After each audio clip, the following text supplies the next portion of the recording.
suburbs in the cold light of day.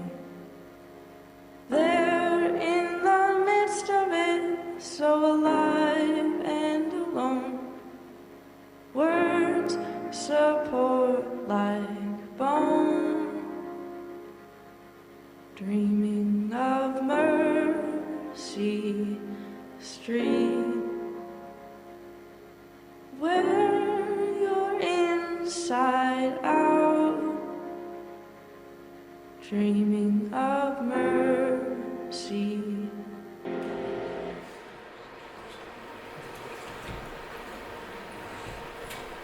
Hayırlı gün kıymetli ustazlar, kıymetli stüdentler, және қадірменді меймандар. Hoş geldiniz.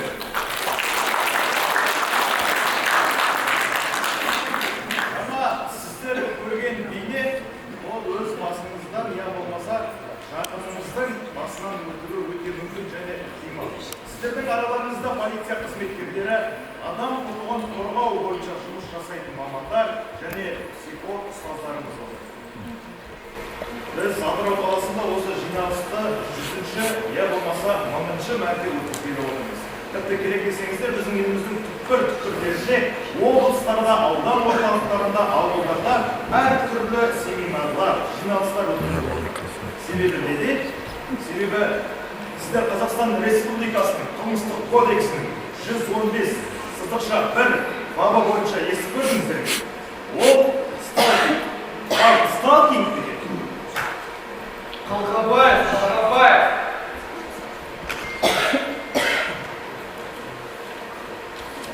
Өз кінәңді түсініп қой дейсің ба? Шыққандай, қылмыс емес қой. Мен оңызда екі ады, үш ады, төрт ады жүрсің. Қалай қылмыс? Бір адамдар. Жоқ, өзім. Сәк, ойнасақ.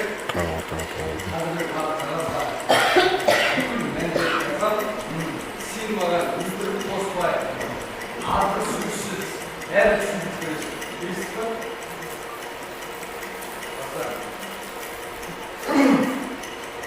Қысқасы,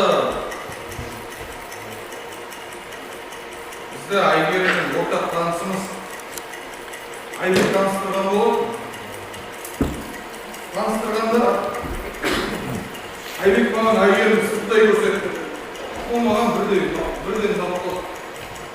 Бір күні көшеде кетіп бара жатсам, Айгерімді аялдамадан көрдім.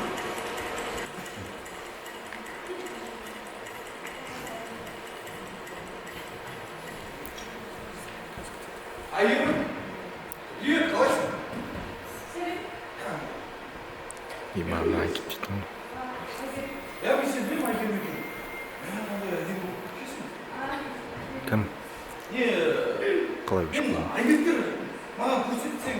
Түген бөй фейді? Айгерім екенді, жалпы өзің қал қалай, қайда кімге тұрсың? Жақсы, мен тек автобус күтіп тұрғам. Қай жаққа барасың? Байқұлатқа барыш. Жүрсінші автобусы? Қарашеме. Сенде машина бар. Бар ма? Жүр кетіп автобусы. Негізі кетіп қалды ма? Жүр, жүрсінші. Кімдер? Әсем жандар не дейді? Алдында соңғы сөйлескен кезінде Дәл осы жағдай үшін білесіздер ме? ақш-та және Ұлыбританияда ана жігіт 30 күнге сотталады екен. Ал бізде ше? Ал біздің елімізде бұл қарапайым жағдай. Сталкинг біздің елімізге 2025 жылдың 16 шілдесі күні енгізілді. Ал, құрметті бойжеткен, дәл қазір 102 номеріне қоңырау шалмасаңыз, сөйтіпсе солай екендерді қайда екен біліп алу.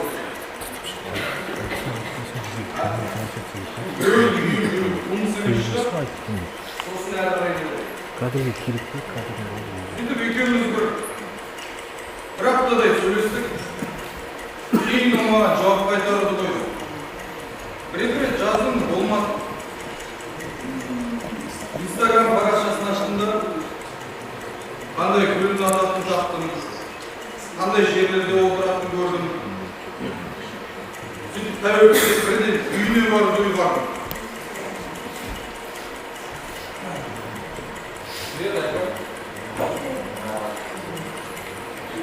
Aman büyük sana. Sen осындай videoyu жазған екенсің бе? Instagram'ın var mı? Рахмет, Ильяска. Василий Кимович. Сен, әуелі болған сияқтысың, маған расың білмеймін. Instagram'ın var mı? Не, жүрсіш, шай ішіп қойдай, кофе ішіп қойдай. Сен ана не жақта көп отырады екенсің, иә? Кофе бұнда. Ильяс, ондай қазір әкем күтіп тұр еді. Егер қонақтар келіп соңынан мен Bir rет отырады да. шынымен мен алып жүрсінші. Иә, сен қыз болған соң жоқ деп тұрсың ғой, бірден беріп қоймай деп, иә? Мен түсінемін ғой, мен қыздардың психологиясын білемін ғой. Қыздың жоқ дегенде иә дегені ғой. Еркек деген жаратылыс ең текті. Әйел деген болу керек жақта. Әлемдегі ақылы жоқ еркектің ұяты жоқ әйел болса. Сен айттың ғой жоқ деп, Ильяс, әке! Еркек.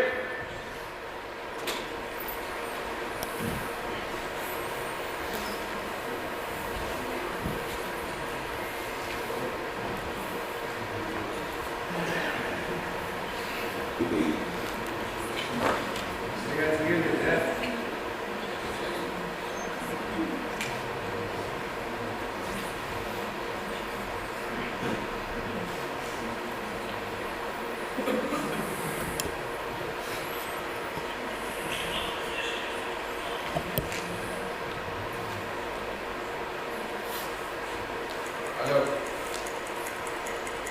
Куда тұр? Қарындас сал дейік па? Мен осында біреумен сөйлесіп отырмын ғой қазір. Менің қолым бос емес. Менің алдымда итақта сол ұстап мүмкін адам бар. Иә, осы шаруа үлкен сосын. Жақсы, сау бол.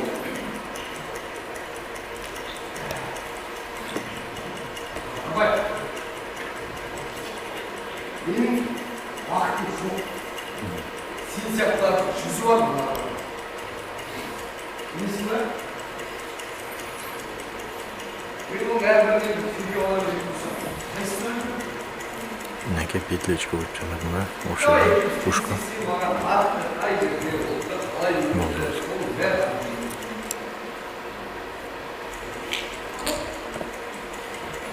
Саған айттым ғой мен аңдыма деп. Қалай білді? Мен саған айттым ғой, маған звонда ашып болды.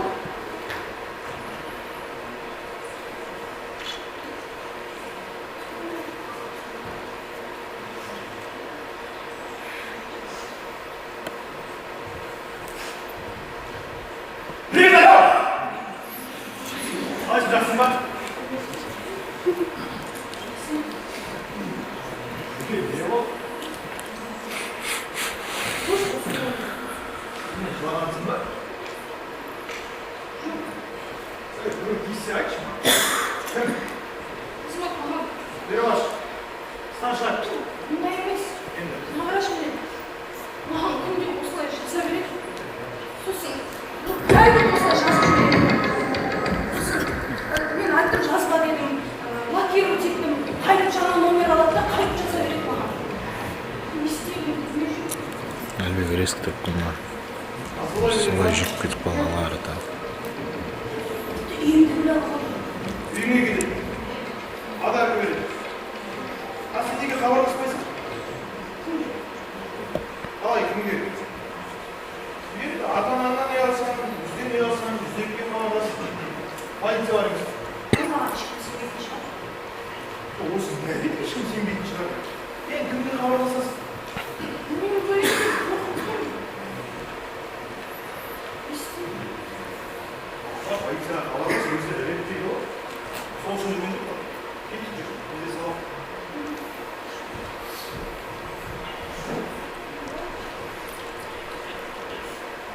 Менің шынымен уақытым жоқ. Қазір бар.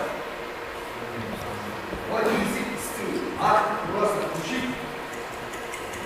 Ақ, сылауды. Қай жерде сағат нешеде оқуда қалай өтуді әрі қарай кіммен болып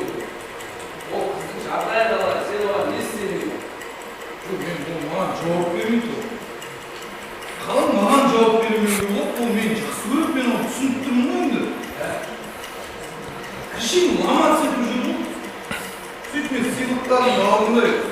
Бірден қайттан үйіне бардым. Айков, қалайсың? Неге сен маған жауап беруді өзің? Алда универге барсам, достарының қасынан шықпайсың. Алло, полиция! Баймұхан құрыш, тез келе бастырма. Полициясы сен? Жүріп кеттік. Ашықтық, бәрі отырып шай ішіп. Сенің достарың бар, менің достарым бар. Бәріміз бірге отырмаймыз ба? Сенен қорқамын, ясың. Неге қорқасың? Мен сені жақсы көремін ба? Айков, түсінесің ба сен жақсы көремін?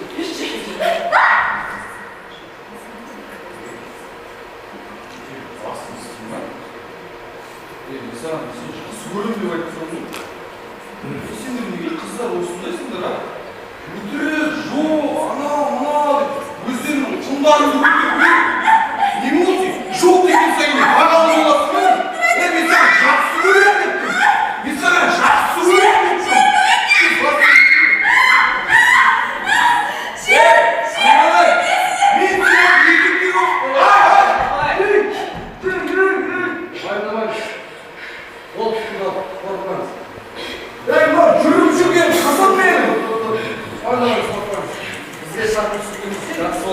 Жүріп жүрген қызым деймін мен. Қаламай, оқығаным барлығы түсін.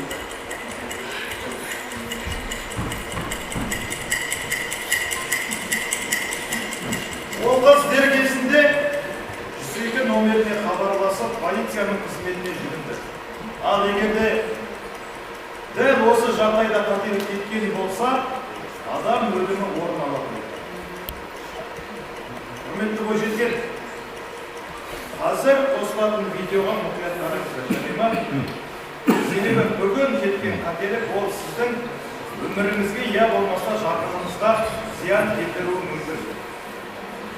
Өз өміріңіз өзіңіздің қолыңызда. Рахмет.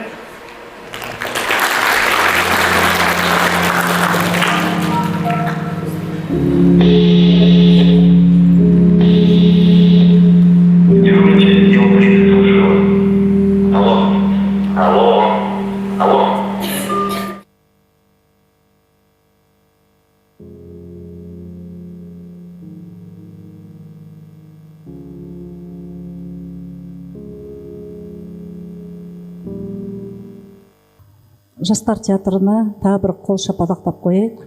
Бүгін осы тақырыпқа бізге жақсы көріністі тамашалап бергендеріңізге көп рахмет.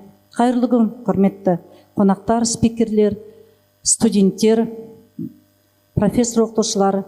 Бүгінгі форумымызға қош келдіңіздер. Қазақстан Республика президенті Қасым-Жомарт Кемелұлы Тоқаев 2026 жылы 26 қаңтарда өткен 5-ші ұлттық құрылтай отырысында дәстүрлі құндылықтарды қорғау қажеттігі, деструктивті, әдепсіз мінез-құлық үлгілерін насихаттауға қарсы тұру, қалыңдық ұрлаудың күресе бағытталған міндеттерді жүктеді.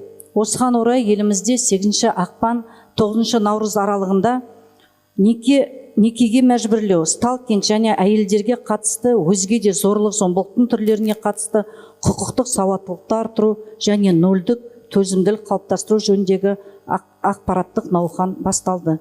Бүгін біз заң және тәртіп жоба аясында ұйымдастырылған сталкинг тоқтат, қауіпсіз қоғамға бірге қадам форумына бас қосып отырмыз. Құрметті қонақтар, бүгінгі форумды ұйымдастырушыларға тоқтасақ, департамент полициясы, Атырау қалалық әкімдігі, Халил Досмұхамедов атындағы Атырау университеті, Атырау облысы әкім жанындағы әйелдер істер және отбасылық демографиялық саясат жөніндегі комиссия бүгінгі үлкен форумды ұйымдастырып отыр. Форумның негізгі мақсаты жастар арасында құқықтық сауаттылықты арттыру, сталкинг, мәжбүрлі неке және отбасылық зорлық-зомбылық мәселелерді туралы түсіндіру жұмыстарын жүргізу. Сондай-ақ заң аясындағы қорғану жолдарын көрсету. Жаңа ғана өздеріңіз театр көрсеткен көріністе нақты көрініс тамашаладық. Осы өмірдегі осы мәселе бойынша нақты көріністі тамашаладық. Енді осы жерде залда отырған 90% біздің студенттеріміз. Осындай жағдаймен көбі өз өмірлерінде де болып отырған жағар, бірақ қайда звондау керек екенін, кім қорғайтынын көбінесе білмей жатырады. Енді осы тақырыпта заң, психология, әлеуметтік қолдау және дін тұрғысында талқылайтын боламыз. Алғашқы сөзді кезегін Атырау облысы әкім орынбасары алғашқы сөз кезекті Атырау қаласының әкім орынбасары Абдисаттаров Ердос Ғанилұлына береміз. Қош келдіңіз, Ердос мырза, сізге сөз.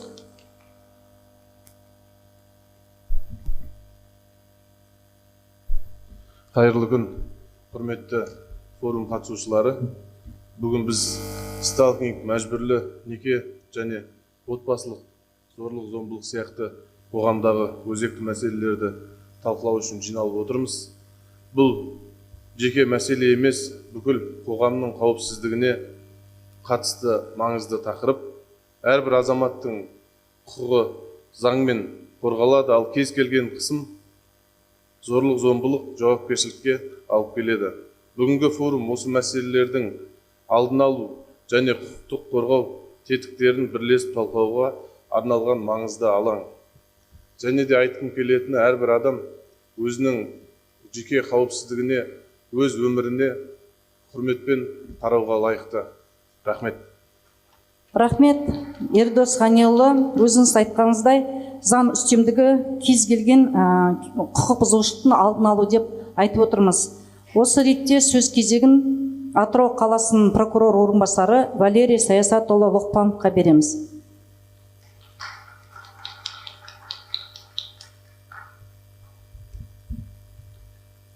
Қайырлы күн, құрметті форумға қатысушылар, ұстаздар және студенттер. Бүгін біздер осындай атаулы шараға келіп қатысқанымызға өте қуаныштымыз.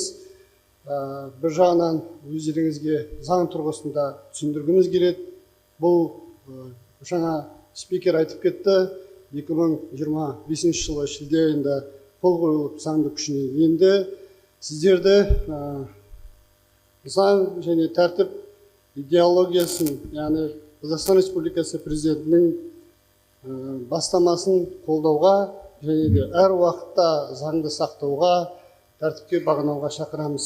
Яғни сталкинг бойынша бізде қылмыстық жауаптылық көзделген, бұл қылмыстық теріс қылық болып табылады, қоғамдық жұмысқа тарту және де қамаққа алу мәселелері де бар. Бұл жағдай жаңа көріністе көрдіңіздер.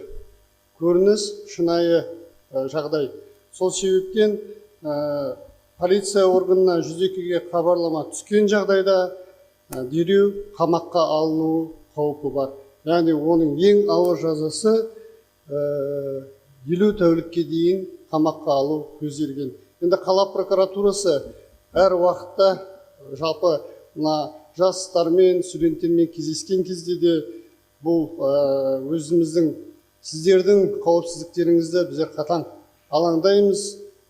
Сол себептен осы өздеріңіздің туыстарыңызға да осындай жауаптылық бар екенін, олардың да осы сияқты жаңа 102 нөміріне хабарласуын үйдей айтып жүріңіздер деген біздің жаңағы неміз бар. Қалай еді?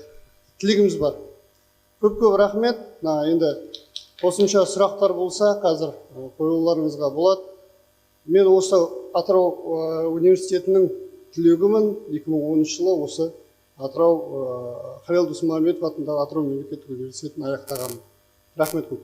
Рахмет, Валерий Саясатұлы. Тағы да өзіміздің қара шаңырағыңызға келгеніңізге қуаныштымыз. Енді құрметті қатысушылар, тағы жаңа Валерий Саясатұлы айтқандай, құқықтық жауапкершілік бар екенін білу ол маңызды. Бірақ көп кезде біздер заңды тек қана бір жазалау органы деп қараймыз. Ол тек жазалау органы емес, ол бізді қорғау органы екенін ұмытпайық. Және де көбінесе банағы өздеріңіз көріп отырған ол ұят, айтпайым, өзімен өзі кетер деп жүре береміз.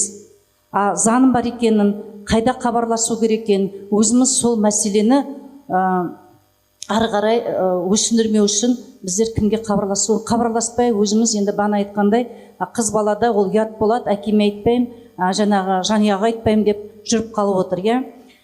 Осы бағытта сөз кезегін Атырау қаласы полиция басқармасының бастығы, полиция полковнигі Бақтыбек Бақтығалиұлы Исаевқа береміз.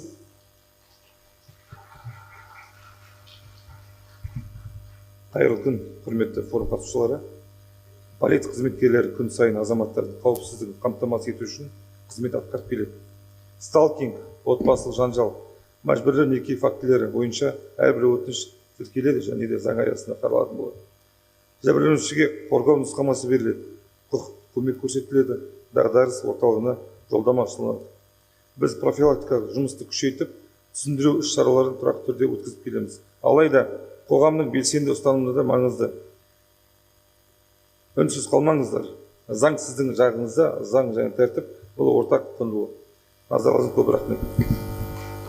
Рахмет, топ. Енді қазіргі таңда осы айтқымыз келіп отырғаны Атырау Халел Досмұхамедов атындағы университетте де, басқа университетте, мектептерде өте жақсы психологиялық қызмет жұмыс жасап отыр. Біздің өзіміздің университетімізге келетін болсақ, психологиялық өзіміздің орталығымыз бар. Соған қазіргі таңда студенттерде, сонымен қатар профессор оқытушыларда психологтарға барып, психологтардың көмегі қажет деп отырған. Соны барып, мен мәселем, мен жалғыз емеспін, маған да көмектесетін кісілер бар деп осылай түсінгендеріңізге де осылай түсініп, студенттер психологиялық орталыққа да барып отыр. Енді заң мен тәртіп мемлекеттік тұрақтылығын негізі, ал рух пен рухани құндылықтары қоғам бірлігінің тірегі.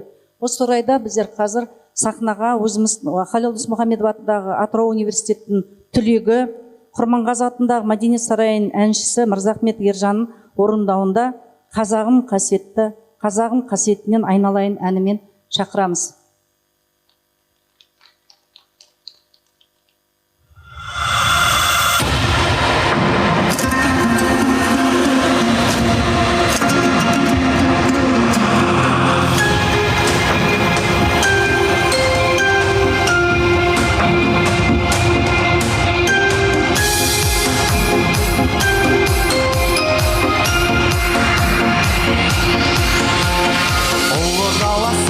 Шеттелеген санығым, рухы мықты қайсарлы өшпей толық жалынды. Қазақ деген бір ел бар, қолдан жүрген тәңір, ей дәри дейді. Талай биік додадан намысын еш бермеген, талай қиын шыңдарға қалмай ғана төрлеген. Биік таудың барысы алтын ордан арғышы, алға қолын сермеген.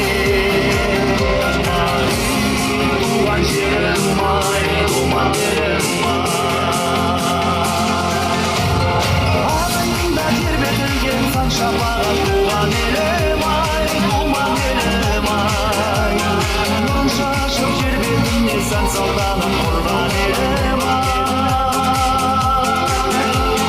Жан туағын саялаған мейіріммен аялаған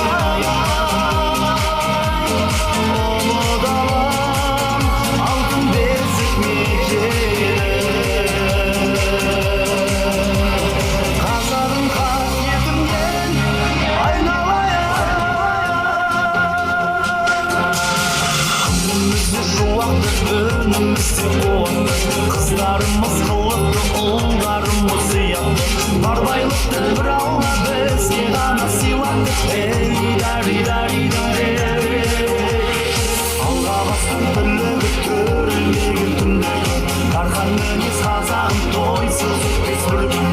Бейбітшілік көлгінде әсем әуен төгілген, жарасқан тек бірлігі. Ай, туған жерім ай, туған жерім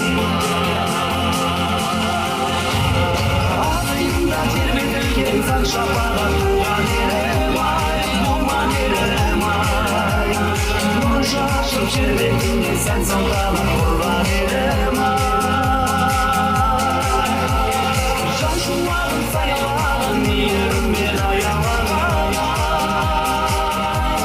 ұлы далам, алтын бесік мекені.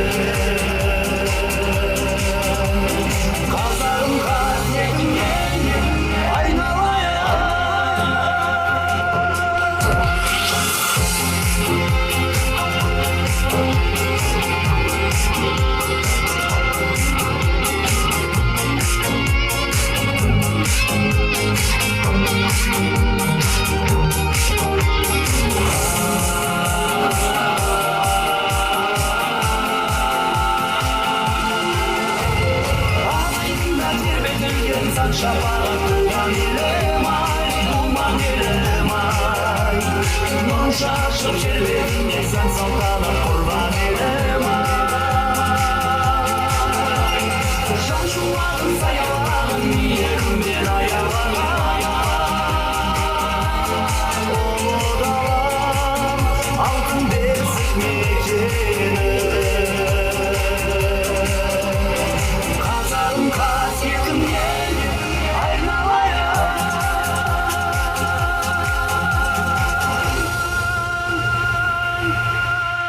Ержан мырза, көп рахмет сізге. Осы әннің өзін айтуың, өзі аты айтып тұр, қазағым қасиетінен айналайын деп. Бүгінгі біздің кездесуге аналар кеңесі келіп отыр. Бір шапалақтап қойайық. Осы біздің қазақ дәстүрін насихаттап отырған, ортамызда насихаттап отырған аналар кеңесіне басымызды иеміз, және сізде тағы да қош келдіңіздер деп айтқым келіп отыр. Келесі кезекте ұлттық нақыштағы көркем биге кезек берейік. Алдарыңызда шаттық би ансамблінің орындауында Қара торғай биі, ансамбль жетекшісі Исатай Елеусинов.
Рахмет, көп шаттық би ансамбліне үлкен ризашылығымызды білдіреміз. Рахмет.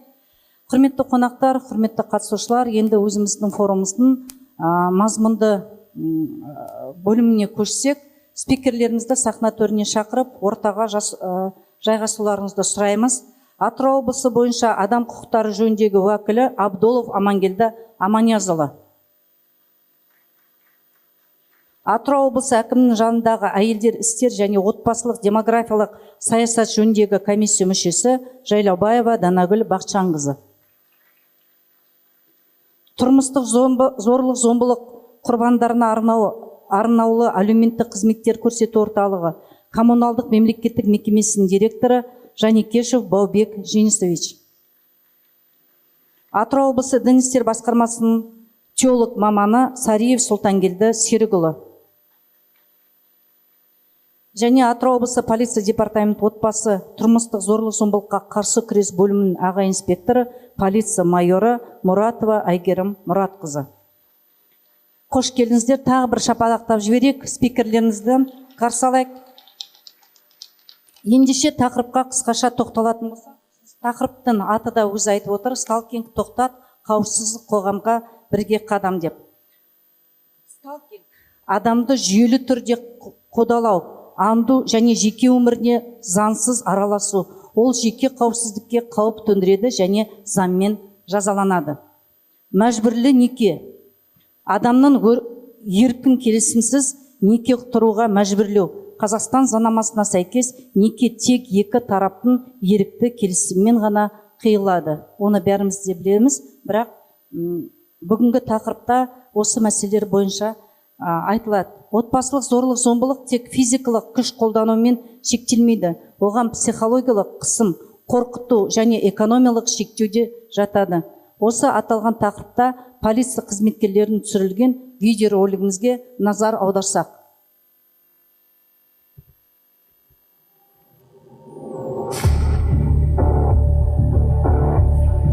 Кеш жай ғана басталған еді. Құрбыммен күліп, кофе ішіп, үйге қайттық. Бұл кеш өмірімді өзгертеді деп ойламадым. Мен оны байқамадым. Біреу мені бақылап тұрған сезбедім. Мен үшін ол жай ғана бөгде адам. Ал ол менің өмірімді өзі шешуге құқым бар деп санады. Түнімен үй жағымды күзетіп, артымнан қалмай жүргенін білмедім. Мен жай ғана өз өмірімді өмір сүріп жүрдім.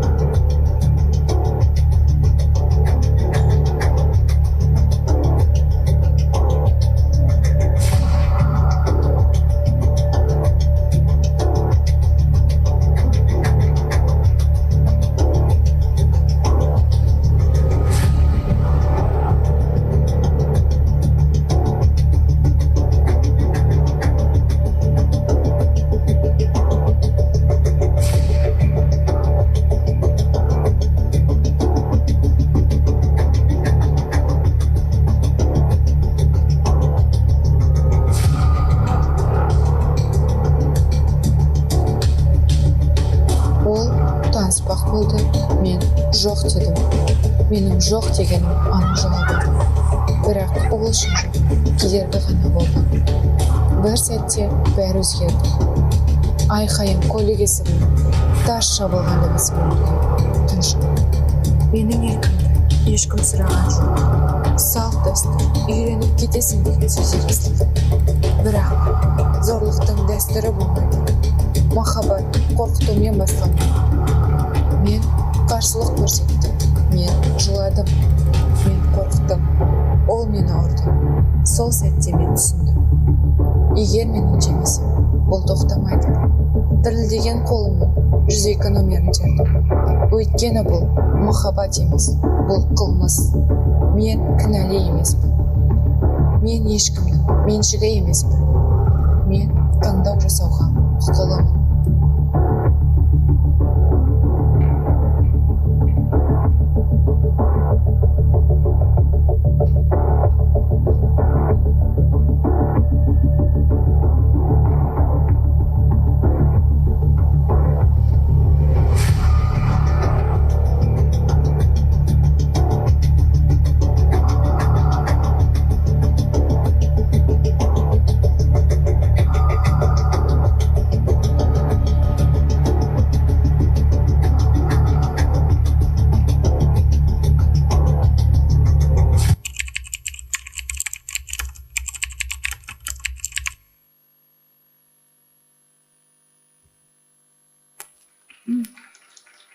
Өзіміз көріп отырғандай, құқықтық мәселемен қатар бұл тақырыптың психологиялық та жағы бар.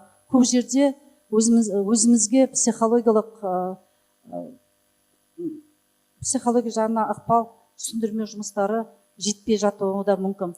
Осы жағдайда осы мәселені түсіндіру үшін Атырау облыстық әкімі жанындағы әйелдер істер және отбасылық демографиялық саясат жөніндегі комиссия мүшесі Жайлаубаева Данагүл Бақытжанқызына сөз беріледі.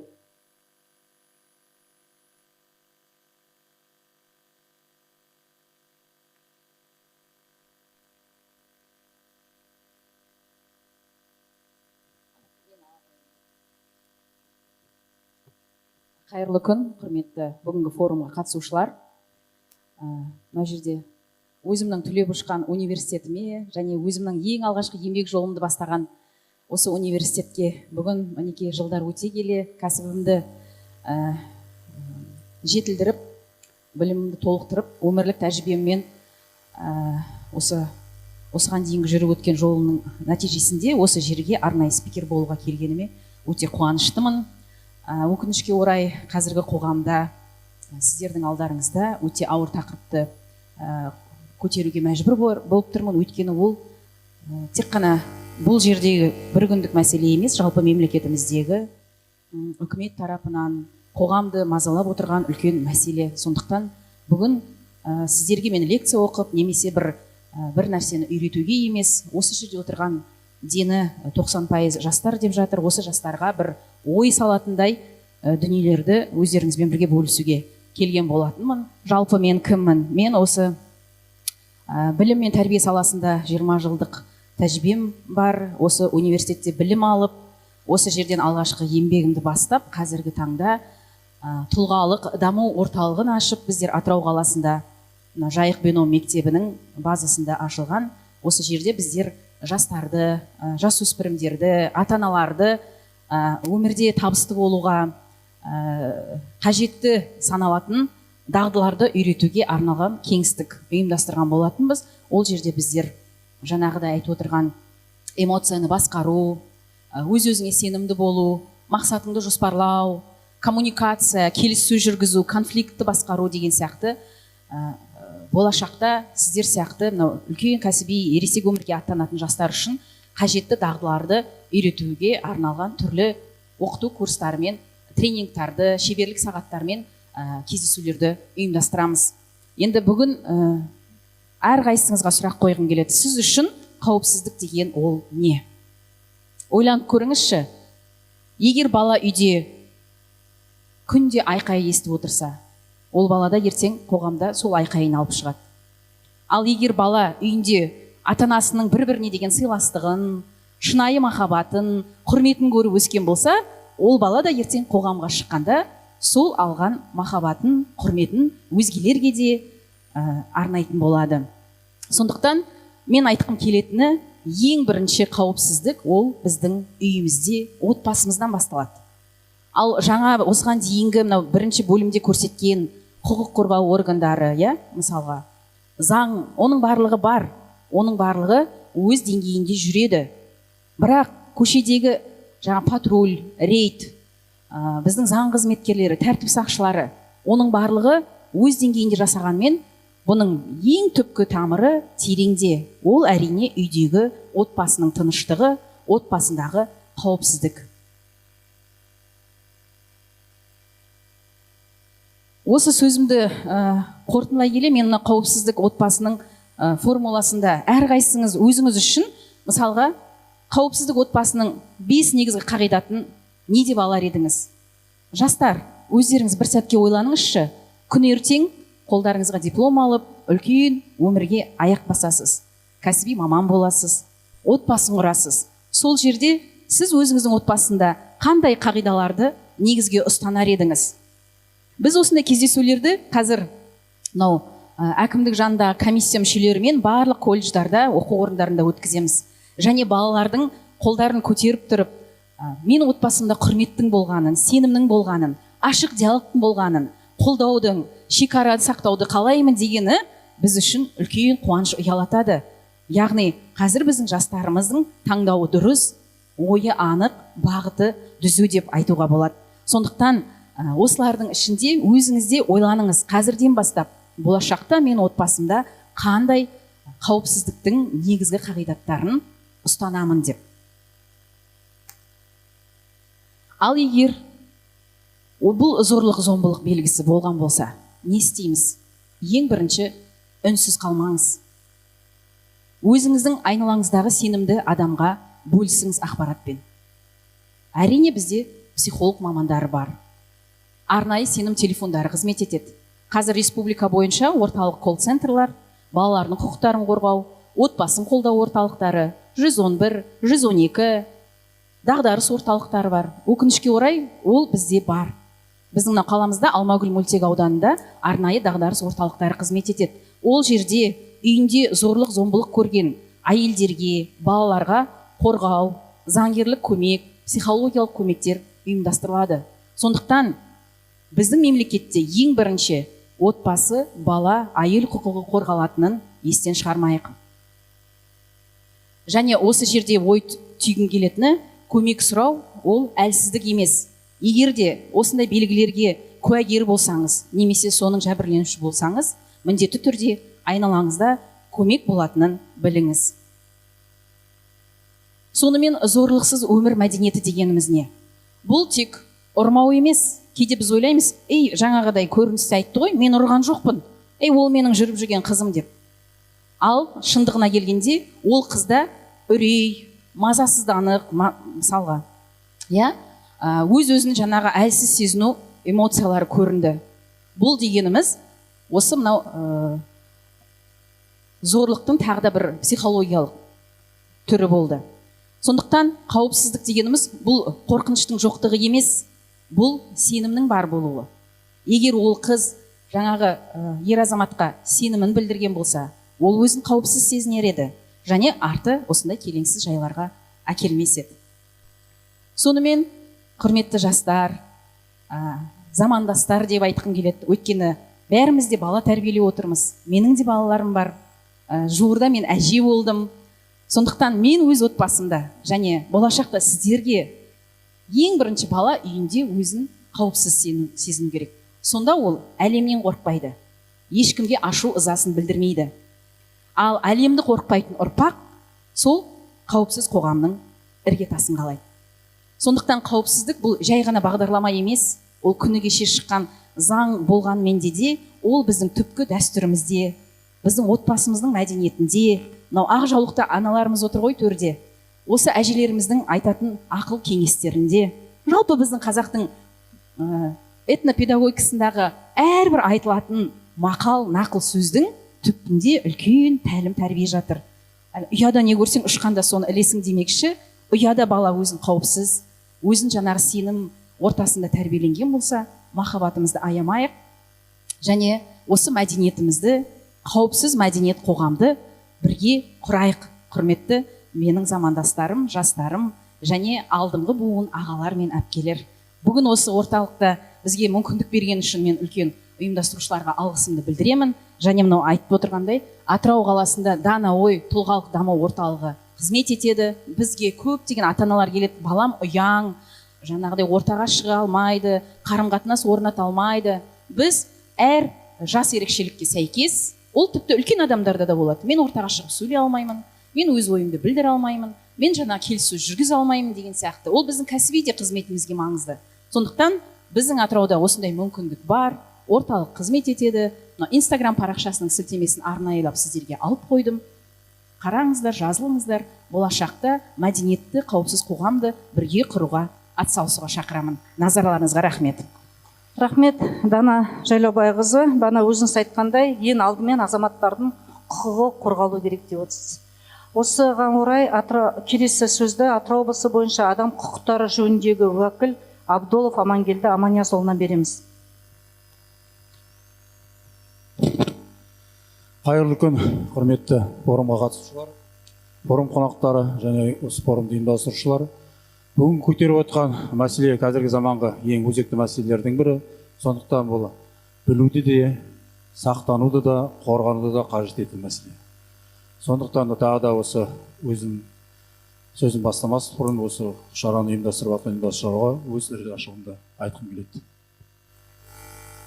Енді негізгі тақырыпқа осылай тұрып, бұл жерде мен адам құқықтары жөнінде өкіл болғандықтан, адам құқығы не деген түсінік бергенге жөн санап отырмын. Адам біздің ата заңымыз, конституциямыз, Қазақстан Республикасы демократиялық, зайырлы, құқықтық әлеуметтік мемлекет ретінде орнықтырады, және оның басты қазынасы адам, адамның өмірі, оның құқықтары мен бостандықтар деп бекерден-бекер айтылмаған. Адам шыр етіп дүниеге келгеннен бастап өзінің құқықтық қатынасқа ие болады. Адамның құқы дегеніміз адамның мүддесін қанағаттандыруға бағытталған, заңмен қорғалатын оның мүмкіндігі. Сондықтан әрбір адам өзінің де, өзгенің де құқығын, өз құқығын аялай да білу керек, және өзгенің құқығын сақтай да білу керек. Адам қандай да бір адамға қатысты заңсыз әрекет, ол енді құқық бұзушылықтар болатыны бәрімізге белгілі.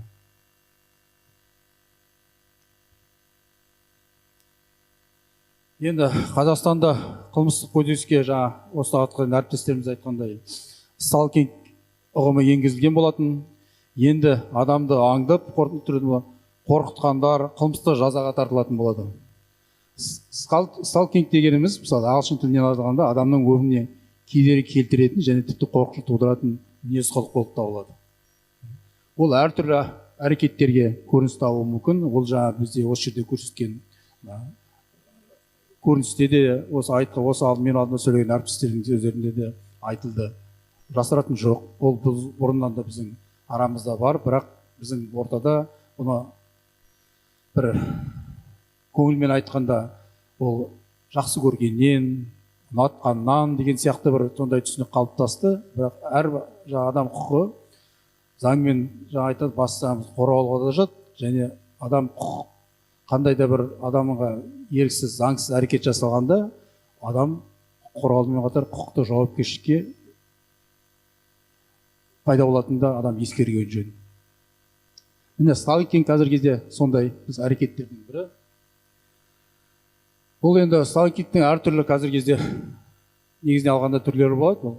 Офлайн сталкинг деп айтуымыз, кибер сталкинг дейміз қазіргі заманда сай, техникалық заманға байланысты. Шынайы өмірде жасайтын қудалау, бұл енді мысалы мектепке жаңа қайтып бара жатқан жолда біреу сені аңдып или басқа да немесе жаңа көрініс тапқандай, мына жаңа біздің ең көріністе қарағанда біздің жақсы бір көрсетілім болды, біздің шынайы өмірімізде көрсетті. Қарап отырсаңыз, сталкингке ұшыраған біздің қыз баламыздың істеген қатысты материалдарды ішкі істер құқық қорғау органдарына қарау кезінде өмірде болып жатқан анайы, шынайы көрсетілген куә болдық. Неге десеңіз, ол қандай сол құқықты әрекет жасағанмен, ол құқықты әрекетін құқық бұзушылық деп өзінің бір есептемейтінін көрсетіп отыр. Сонымен бірге сол құқық жағына қарасақ, зер салып, соны тіркеп, тексеріп отырған құқық қорғау органдарының да сол мәселеге қатысты әлде болса бір көрсетіп жатыр. Ондай бізде көп деген сияқты, орын жұмсалды деген сияқты, бұл орындалатқан әлде де тек қана қоғамда да емес, біз құқық қорғау орындарда да осы заң қабылданғаннан бері бір толық көлемде жетпей жатқандарын соны білдіреді. Сондықтан да осындай жағда мен өз сөзімде ұйымдастырушыға бөлек ризашылығымды білдіріп жатқаным да сол. Бұндай әрекетті біз сақтандыру бағытында, қорғану бағытында, ол үшін адам ол құқықтарын білу керек. Сол құқық әртүрлі бұл саладан бүгін келіп қатысып отқан спикерлерге де осы әртүрлі ойларын айтып жатыр. Бұл тағы бір айтатын етіміз, жаңа адам болғаннан кейін адамның өз шекарасы болады. Жаңағыдай. Сол шекарадан шығу, ол жаңағыдай ол қазіргі кезде ол құқықтық жауапкершілігі қазір көтеріп жатқан мәселе, бұл сталкинг, бұл қылмыстық жауапкершілік.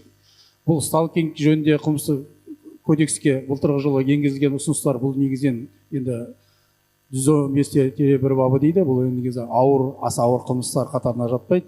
Бұл негізінен қылмыстық кодекске енгізілген бұл бап, сол аса ауыр қылмыстарының алдын алу бағытында келістірген бап болып есептеледі. Бұл жаңа киберсталкинг жөнінде де айтты, көрсетіп отырған бұл енді жаңағы қазіргі заманына сай біздер күнбе-күн интернет арқылы, мысалы жасыратын жоқ, қазіргі бәріміз қолымызда отқан телефон нелерде әртүрлі мысалы программалар, басқа мынандай болса сіз ана жақыныңызды тауып аласыз, мынандай не болса қай жерде білуге болады деген әртүрлі былай қазір өлімде тікелей былай айтқанда шпиондық дейді, сондай бір программалар арқылы да келіп жатқан жасыр емес. Соны бізде қай уақытта да соны бір жағынан сондай пайдалануды да, соны қолданудан да сақ болуымыз жөн. Оның арты жаңағыдай тағы да бұл қазіргі кезде бізде ол қылмыстық жауапкершілік ретінде қаралады. Соны жастар бәріңіз де білгендеріңіз дұрыс. Енді бұл сталкингте ол белгілі бір ортаның емес, сталкинг осы өмірде отырғаннан кейін сталкингке әрбір адам тап болуы мүмкін. Ол күнделікті ортада болғаннан кейін бұл енді негізгі сталкингтен қорғау бұл әр адамның қауіпсіздігін, тыныштығын, жеке мысалы шекараларын жаңа айтқанда құрметтеу болып есептеледі. Ешкім заң бойынша біреудің әр адамның құқығы енді қорғалады. Сол құқық келесі бір адамның құқығын бұзған жағдайда ол құқық қорғалу емес, ол құқықты жауаптылыққа әкелетін бәріміз де білгеніміз. Енді сталкинг жөнінде айтсақ, бұл жөнінде айтып отырмыз ғой. Әртүрлі жағдайда болады. Бұл тек қана бұл адамның жеке еркіндігіне, қауіпсіздігіне жасалған қасақана қысым деп қазіргі айтамыз. Заңнамада қылмыс деп айтып өттім. Қылмыс деп танылып отыр да, бірақ бұл енді аса ауыр қылмыстар қатарына жатпайды да, бұл қылмыстық алдын алу шаралары ретінде көзделіп отыр.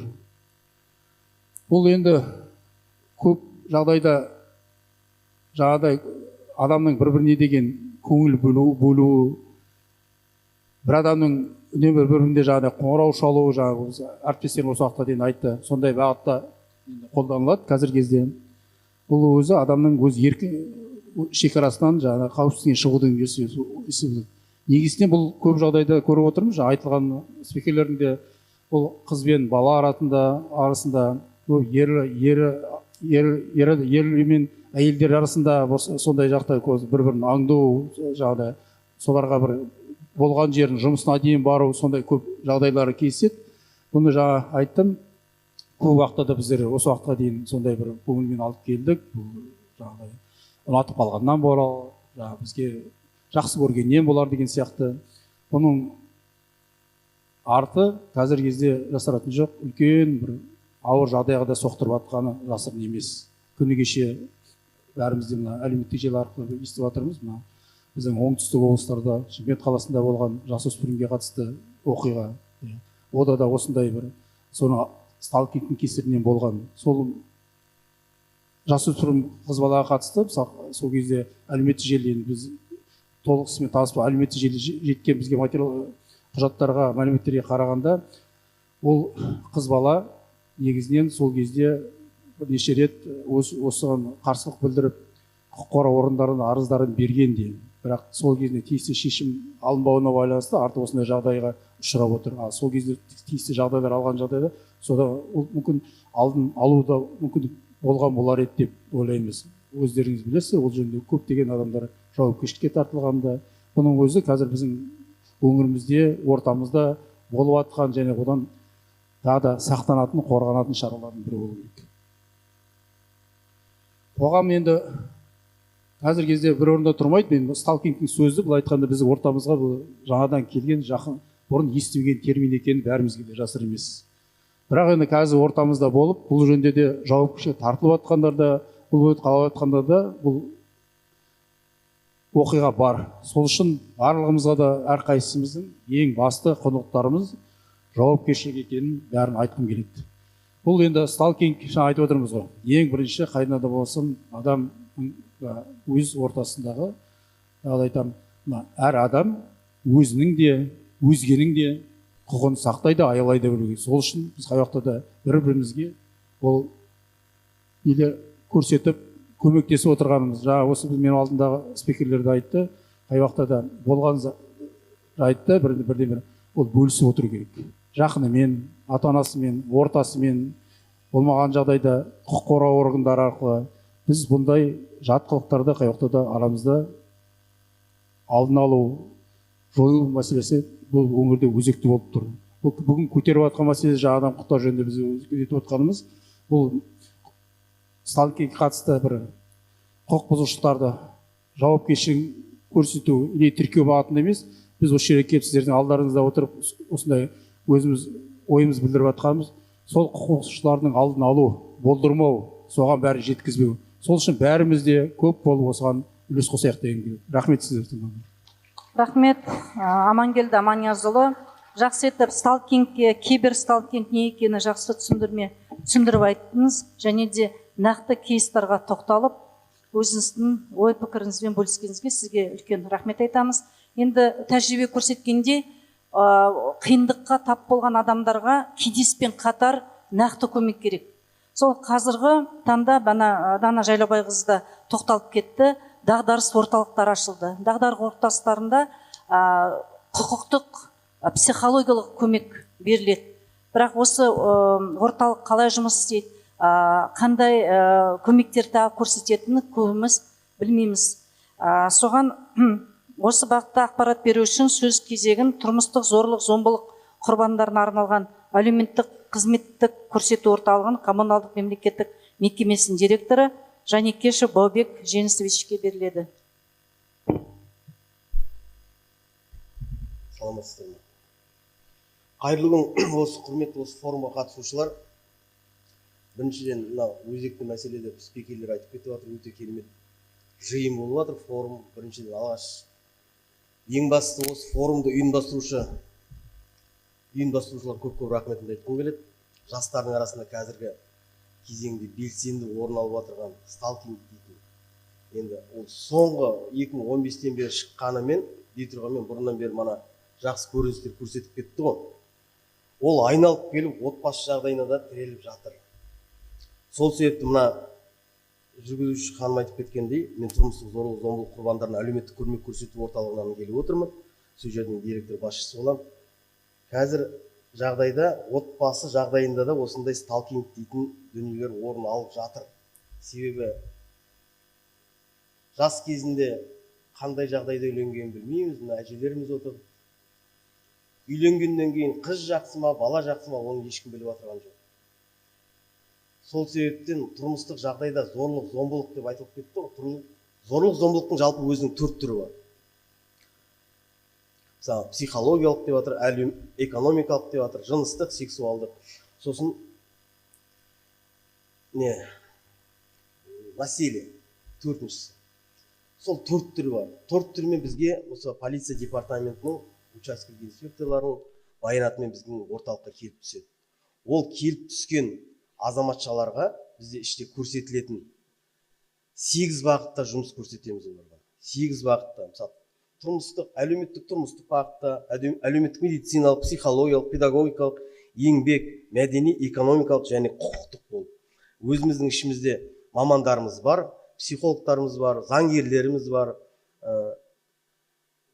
барлық сала бойынша қамтитын мамандарымыз бар. Енді бізде келгенде өздері іште уақытша паналайды, уақытша паналау мерзімі 6 айға дейін енді жатып алып отырған ешкімі жоқ. Дей тұрғанмен отбасы тұрмыстық жағдайына байланысты, ұят дейтін нәрсе бар ғой. Ұят болады. Әйелдердің мамалары, қызмет алушылардың мамалары деген сияқты сөз келеді деп. Не болмаса біздің мамандардың жасалған қызметтерінің арқасында отбасының қайта татуласуы, солардың арқасында істен шығып уақытша паналап кетіп жатыр. Біз енді іште уақытша паналау, қазір енді адресын айтудың қажет жоқ. Осы Атырау қаласында орналасқан, оны полиция қызметкерлерінің бәрі біледі. Басқа да мысалы отбасы қолдап отыр, мына жерде орталықтарының қызметкерлері. Енді айта кететін болсақ, біздегі азаматшаларға қандай да көмек көрсетілмесін, олар енді өздеріне 3 мезгіл тамағымен, мен қысқаша сіздерге тек мағлұмат беріп кетейін деп жатырмын. 3 мезгіл тамағымен, сосын жеке бастарын қорғайтын және қауіпсіз паналау орындарымен қамтамасыз етіледі.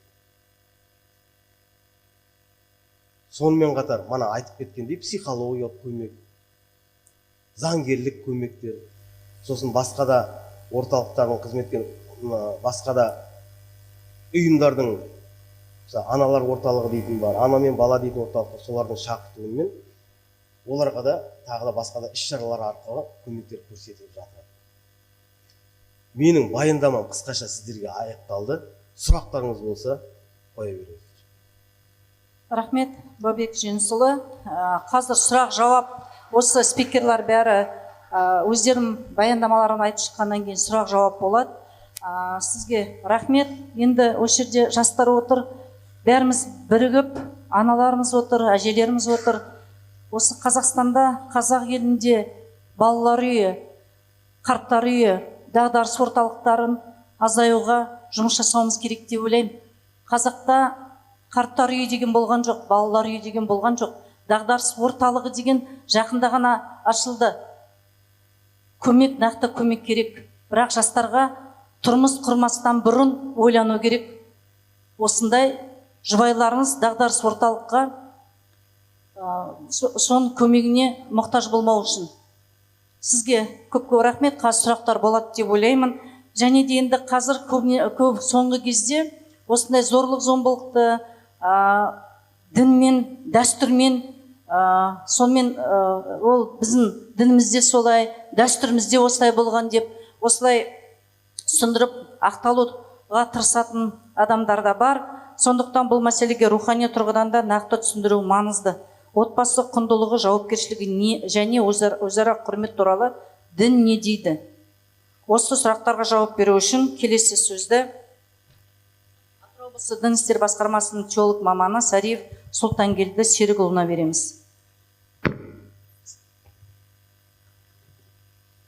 Қайырлы күн, құрметті бүгінгі шара қатысушылар. Жалпы енді сталкинг, зорлық, зомбылық, отбасы құндылық барлығы ішіне кіреді. Оны тек бір тақырып қана қылып қойып емес, негізінде бұл жерде отбасы құндылығы, жалпы алғанда отбасы құндылығы. Бізде мынау отбасы құндылығы, сталкинг деген нәрсе қайдан басталады десек, анау қазақта жақсы сөз бар ғой, қанатты сөз. Тәрбие тал бесіктен басталады. Ары қарай тағы кететін болсақ, ананың ақ сүтімен басталады. Өйткені қазақта біздің ұлы Абай атамыз өмірге келу үшін бәріміз айтамыз ғой, Құнанбайды зер әжеміз дәретсіз емізбеген. Міне көрдіңіз бе? Сондықтан бұл нәрсе болмас үшін сонау тәрбие тал бесіктен басталатын болса, сол отбасы ошақ қасынан басталады деген керемет қанатты сөздеріміз бар. Бірақ бұны біздер жаттанды түрде бір мақал ретінде айтамыз да, іс жүзінде шолақ болып қалады, өкінішке орай.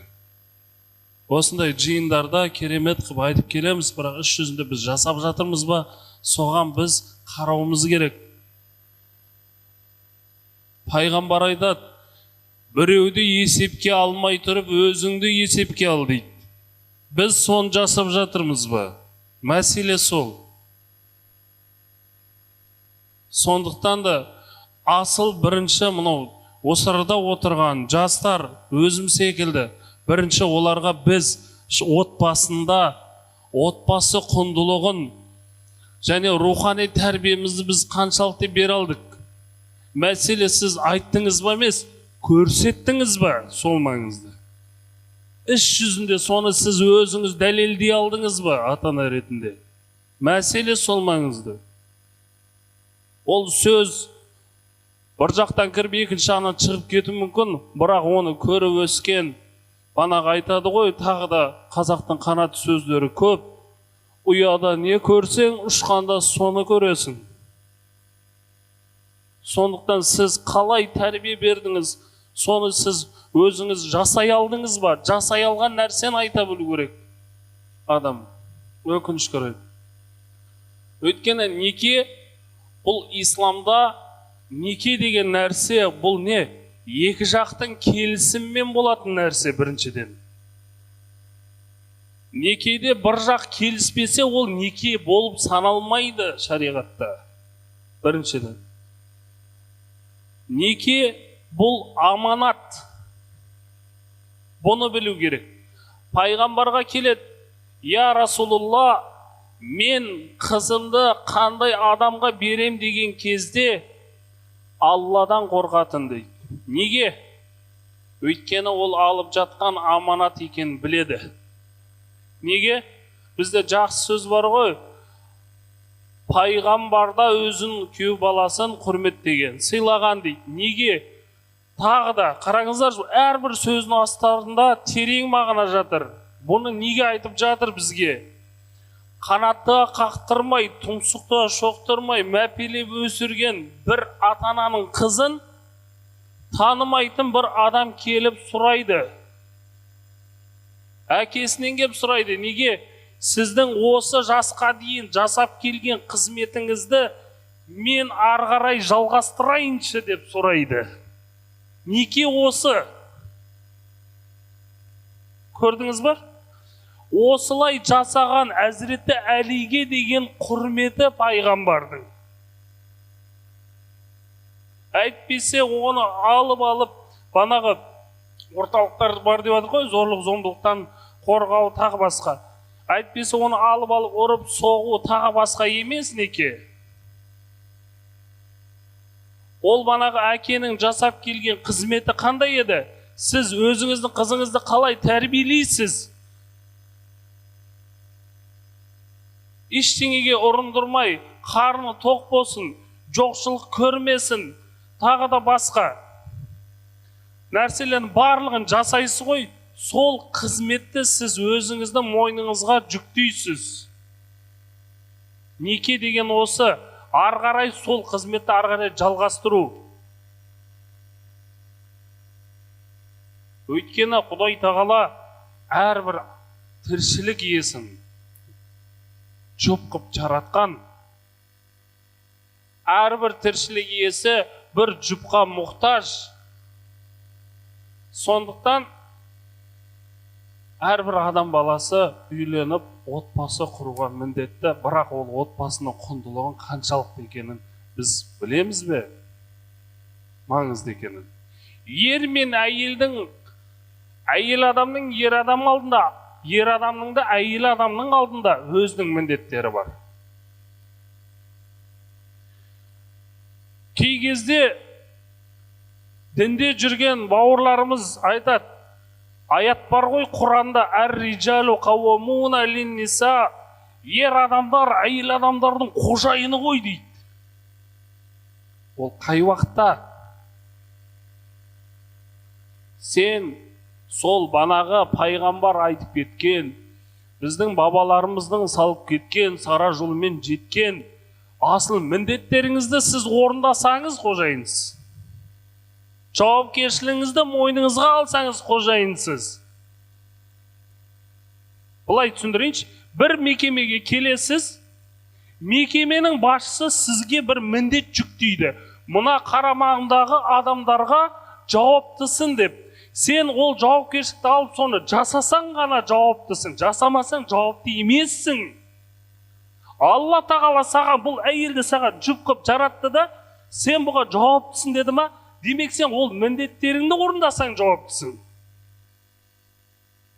Орындамасаң жауапты емессің. Аятты алып алдың, күшті қып, жаттап алдың да, үйде мен қожайынмын. Бірақ жасап атсың ба қожайыныңды, банағы басқаруыңды, міндетіңді. Ер адам отбасының апақасын табуға міндетті.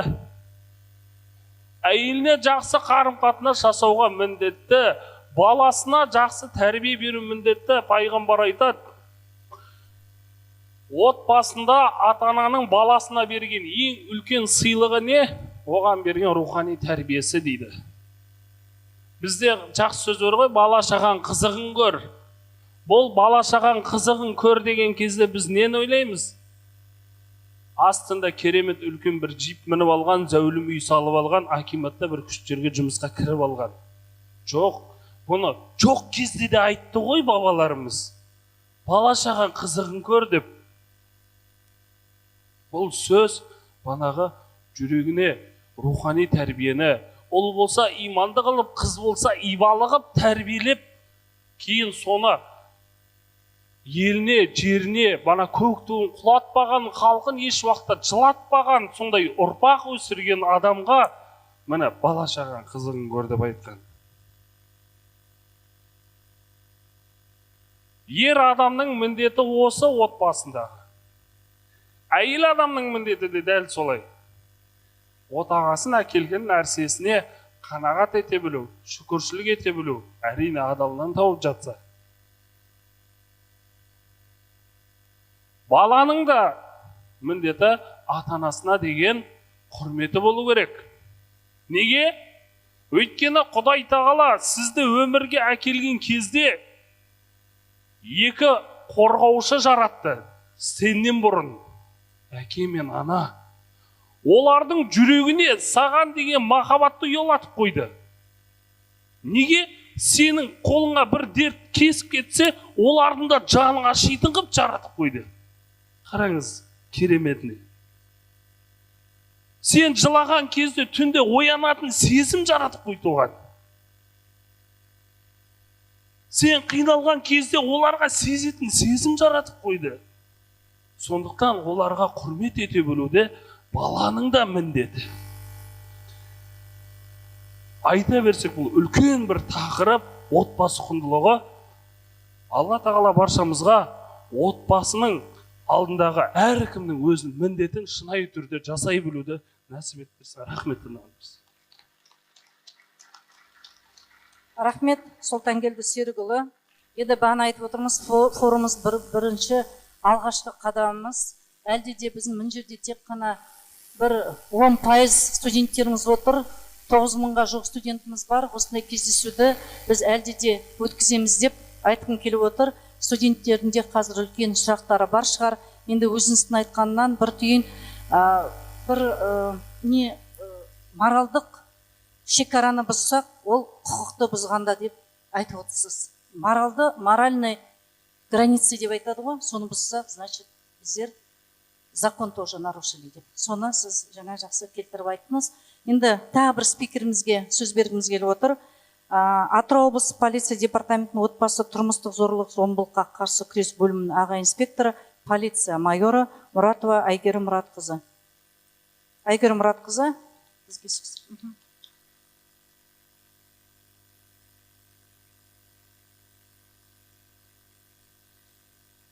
Құрметті қатысушылар, студенттер, осы спикерден кейін сіздердің сұрақ-жауапқа уақытымызды енді сұрақ-жауапқа береміз. Дайында отырыңыздар сұрақтарыңызда спикерлерге. Құрметті бүгінгі қатысушылар, студенттер, әріптестерім, қонақтар бәріміз қош келіп жатырық бүгінгі шараға, форумға. Форумның атауы енді сталкингті тоқтат, яғни біздің жастарға, студенттерге осы форумнан алатын білімі, деңгейі, көзқарасы көп деп ойлаймын. Бүгінгі менің дайындаған слайдыма назар қойып тыңдауларыңызды сұраймыз. Себебі жастарға, студенттерге өте маңызды ақпараттардың бірі. Біліп жүріңіздер, тек қана сіздер емес, соның ішінде өздеріңіздің ағайын туыстарыңызға, достарыңызға, құрбыларыңызға айтуларыңызға болады. Қазіргі қоғамда жеке қауіпсіздік, әр адамның өзінің жеке психологиялық маңызды рөлдердің бірі, енді қоғамда соңғы жылдардың бірі әсері ол сталкинг дейміз. Сталкинг яғни 2025 жылдың 16 шілдесінде заң қабылданған болатын. Яғни сталкинг туралы, сталкинг ол мәнін түсіндіріп өтетін болсам, бұл адамның ұзақ уақыт артынан аңдуы, бұл онлайн форматта болады, физикалық түрде қоңырау шалу, үнемі хабарласу, артынан қалмау, сол адамды бақылауда ұстау, бұл мінез құлқына, әр адамның өзінің психологиялық санасына көптеген зорлық-зомбылық әсер етеді. Қоңырау шалып, мазасыздандыру, мазасын беру, я немесе біздерге көбінесе қыздарға, қыз балаларға сыйлық беру, қызмет атқаратын қызметтегі әйел азаматшаларға үнемі жұмыс орнына сыйлық дейміз ғой, сыйлық беру арқылы, қоңырау шалу арқылы, кездесулерге шақыру арқылы осының барлығы сталкингтің түрі болып саналады.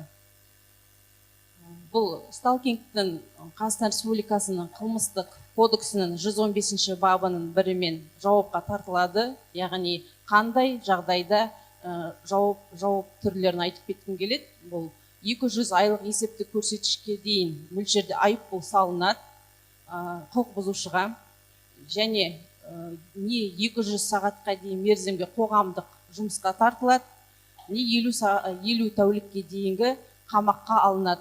Осындай тәртіпте құқық бұзушыға жауапкершілік тартылады. Осы төңірегінде 2025 жылы біздің жылдың қорытындысыменен Атырау облысына бір факт тіркелген болатынын, Қазақстан Республикасының 115 Қазақстан Республикасы қылмыстық кодексінің 115 бабыменен Құрманғазы ауданында бір факт тіркелді осы сталкинг саласында. Қазіргі уақытта енді алдын алу жұмыстары жүргізіліп жатыр.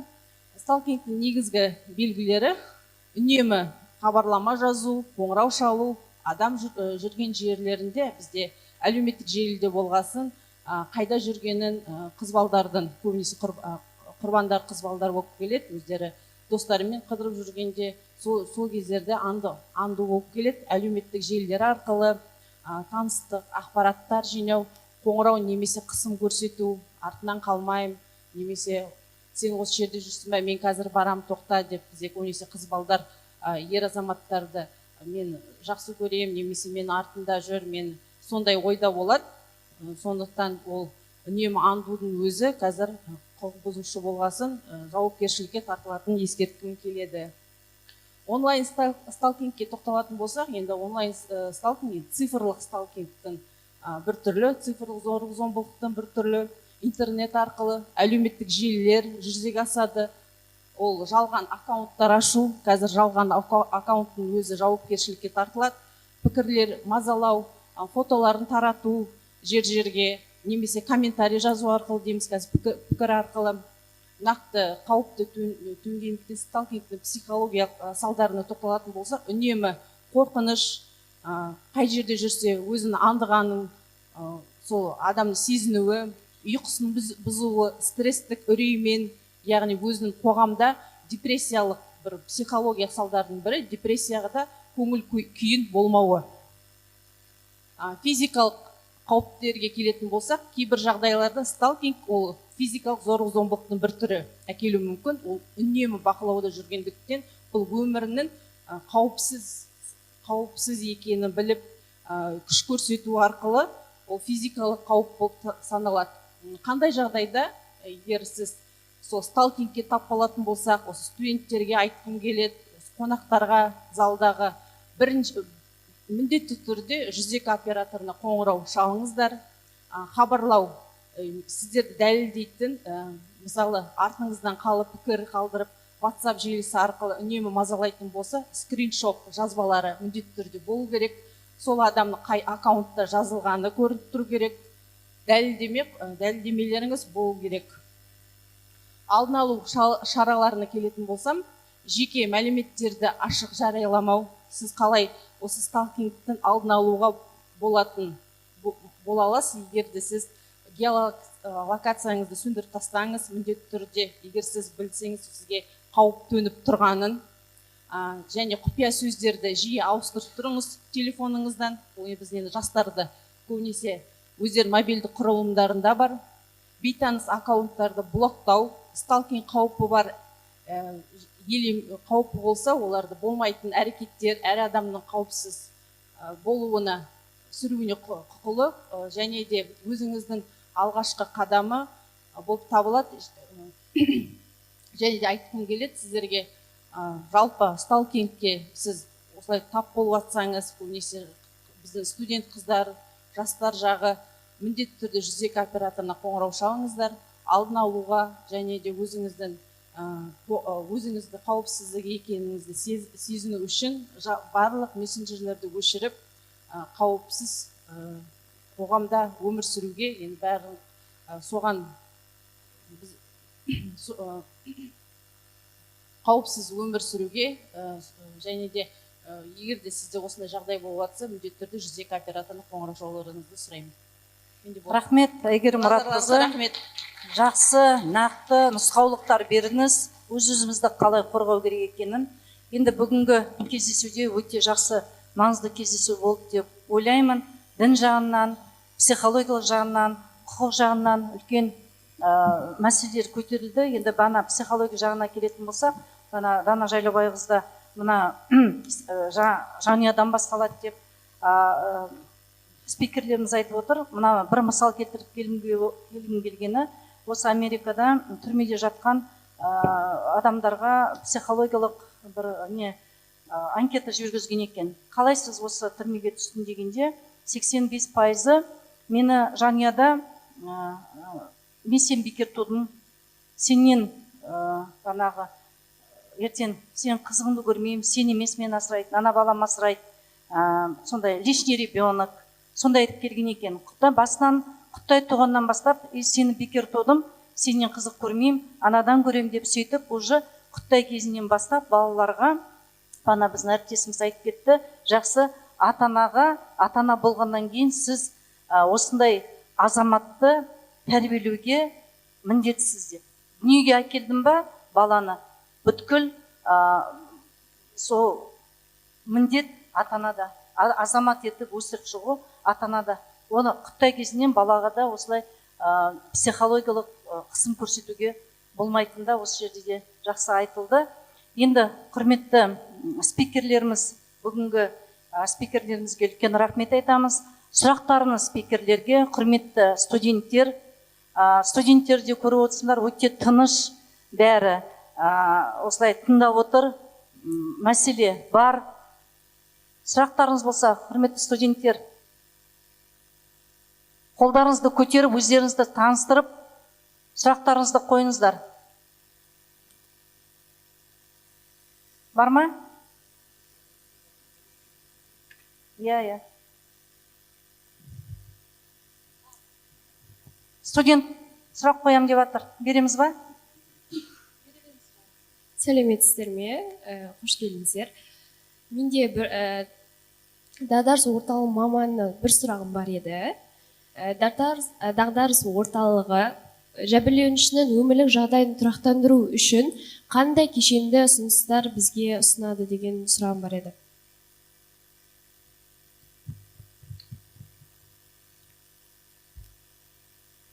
Мен мана студент аңдамай қалған шығар, не байқамай қалған. Ол жөнінде мен сізге мана толықтай нұсқама бердім.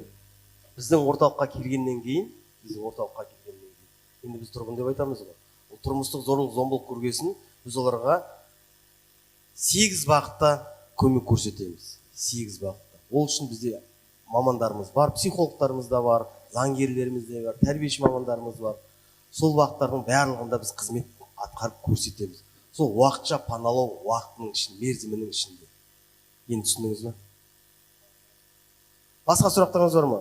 Қанағаттандыңыз ба сұрағыңызға, жауапқа? Сұрақтарыңыз.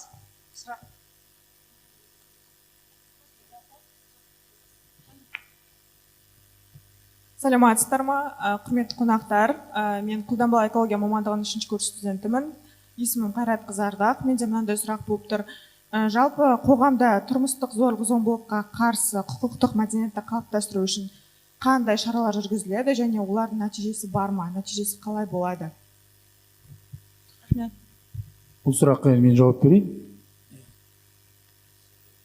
Адам құқықтары жөніндегі өкілдікпен құқықтық мәдениет қалыптастыру үшін біз көптеген шараларға қатысамыз. Ол мектептерде, колледждерде, осындай университеттерде бірнеше рет қатысып, соған қатысты біз алдын алу, жаңада өзімен баяндамада айтқан болатынмын. Адам құқықтары жөніндегі өкілдіктің конституциялық заңмен берген міндеті адамның бұзылған құқықтарын қорғауға жәрдемдесу. Сол бағытта бұл жәрдемдесуге бұл қандай да бір құқықтық бұзушылықтың алдын алу бағытын әртүрлі қоғамдық орындарда, қоғам өкілдерімен, үкіметтік емес ұйымдармен және де осындай студенттік ортамен үнемі кездесіп, осы алдын алу үшін шараларын үнемі өткізіп отырамыз. Бұл құқықтық сауаттандыруды жатады. Бұл шаралар биылғы жылда да жалғасады. Біз әртүрлі өз жұмысымызда ашықтық қағидаттық белгілерін ұстаймыз. Ол біз сол жақтан әлеуметтік желілерде де, Facebook парақшаларымызда да үнемі осы шаралар істеліп жатқан жұмыстар біз үнемі айтып отырмыз. Сондай шаралар негізінен алынады. Рахмет сұрағыңыз. Рахмет. Сұрақтарыңыз. Сәлеметсіздер ме? Мен журналистика мамандығының 1-ші курс студенті. Мен дағдарыс орталығы мамандығына қоятын сұрағым. Дағдарыс орталығында болу мерзімі аяқталғаннан кейін жәбірленушіні сүйемелдеу жұмысы жалғасады ма? Иә, сұрағыңыз орынды. Мысалы, айттық қой, бізде уақытша паналау мерзімі 6 ай. 6 айдан кейін ол уақытша тұрғынымыз не қайтадан семьясымен жарасады, не болмаса заңды түрде ажырасады, не болмаса өзінің мамасына кетеді деген сияқты.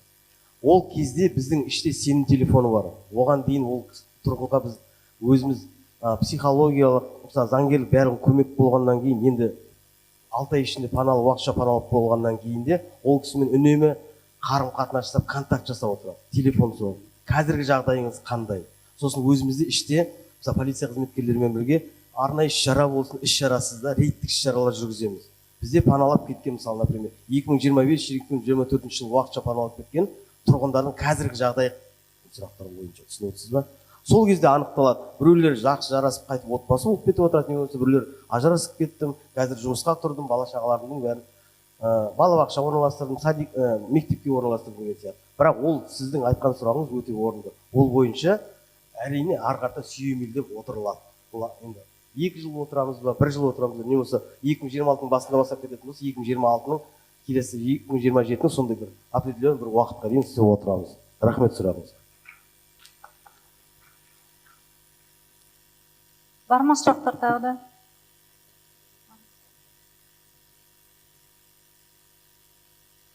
Саламатсыздар ма, қош келдіңіздер. Менің есімім Аманжан Асылжан.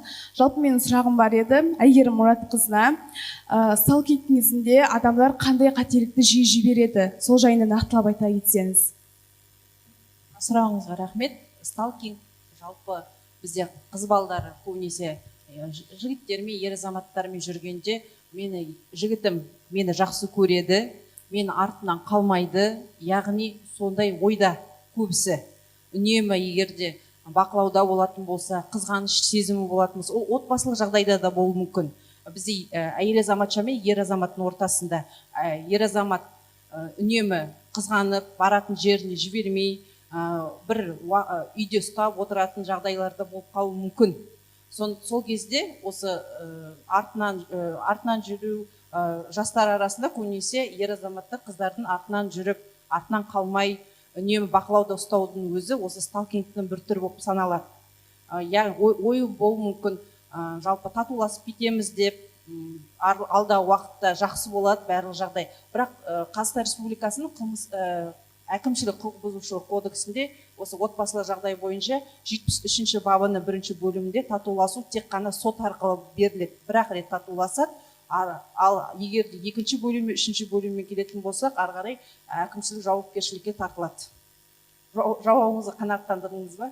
Әйгерім Мұратқызы, көп-көп рахмет. Әр студенттерде сұрақ бар сияқты, бірақ сұраққа жауап берген алдында бізде әжелер кеңесі келіп отыр. Сіздерге бір сөз бергім келіп отыр.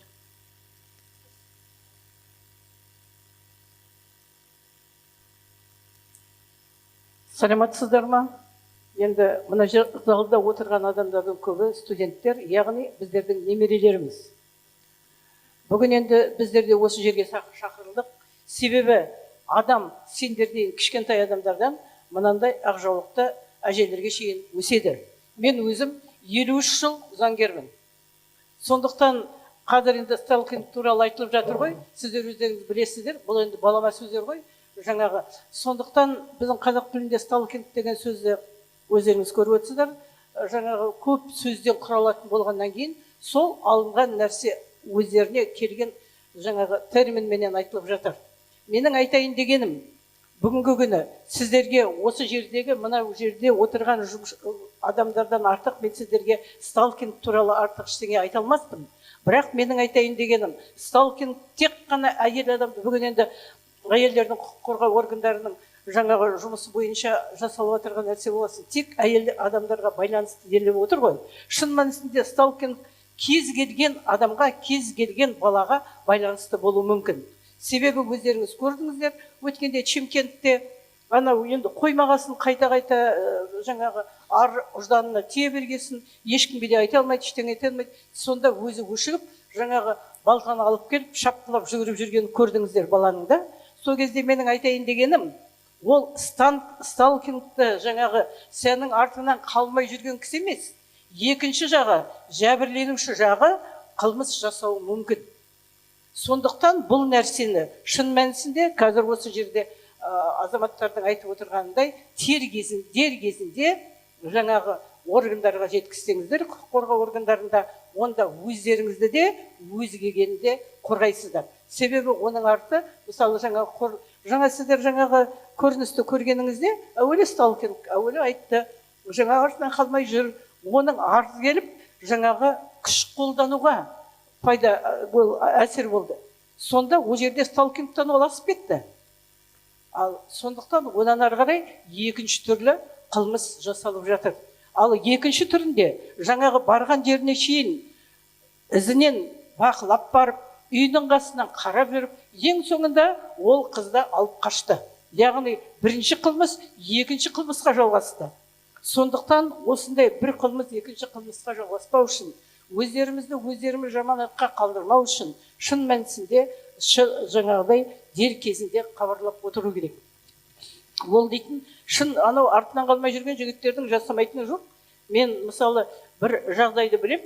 Ана қыз бала басқа өзінің қатарымен бірге жүріп, сөз байласып жүрген қатарымен бірге жүргенде, сол жігіттің үйіне шейін барып, сен мынаны қалдыр, мен оған үйленуім керек деп артынан қалмай жүрген азаматтар бар. Ол аурулық па, әлде болмаса шын сүйгендік пе, о жағын енді мен білмеймін. Сондықтан тіпті осыған шейін жетеді.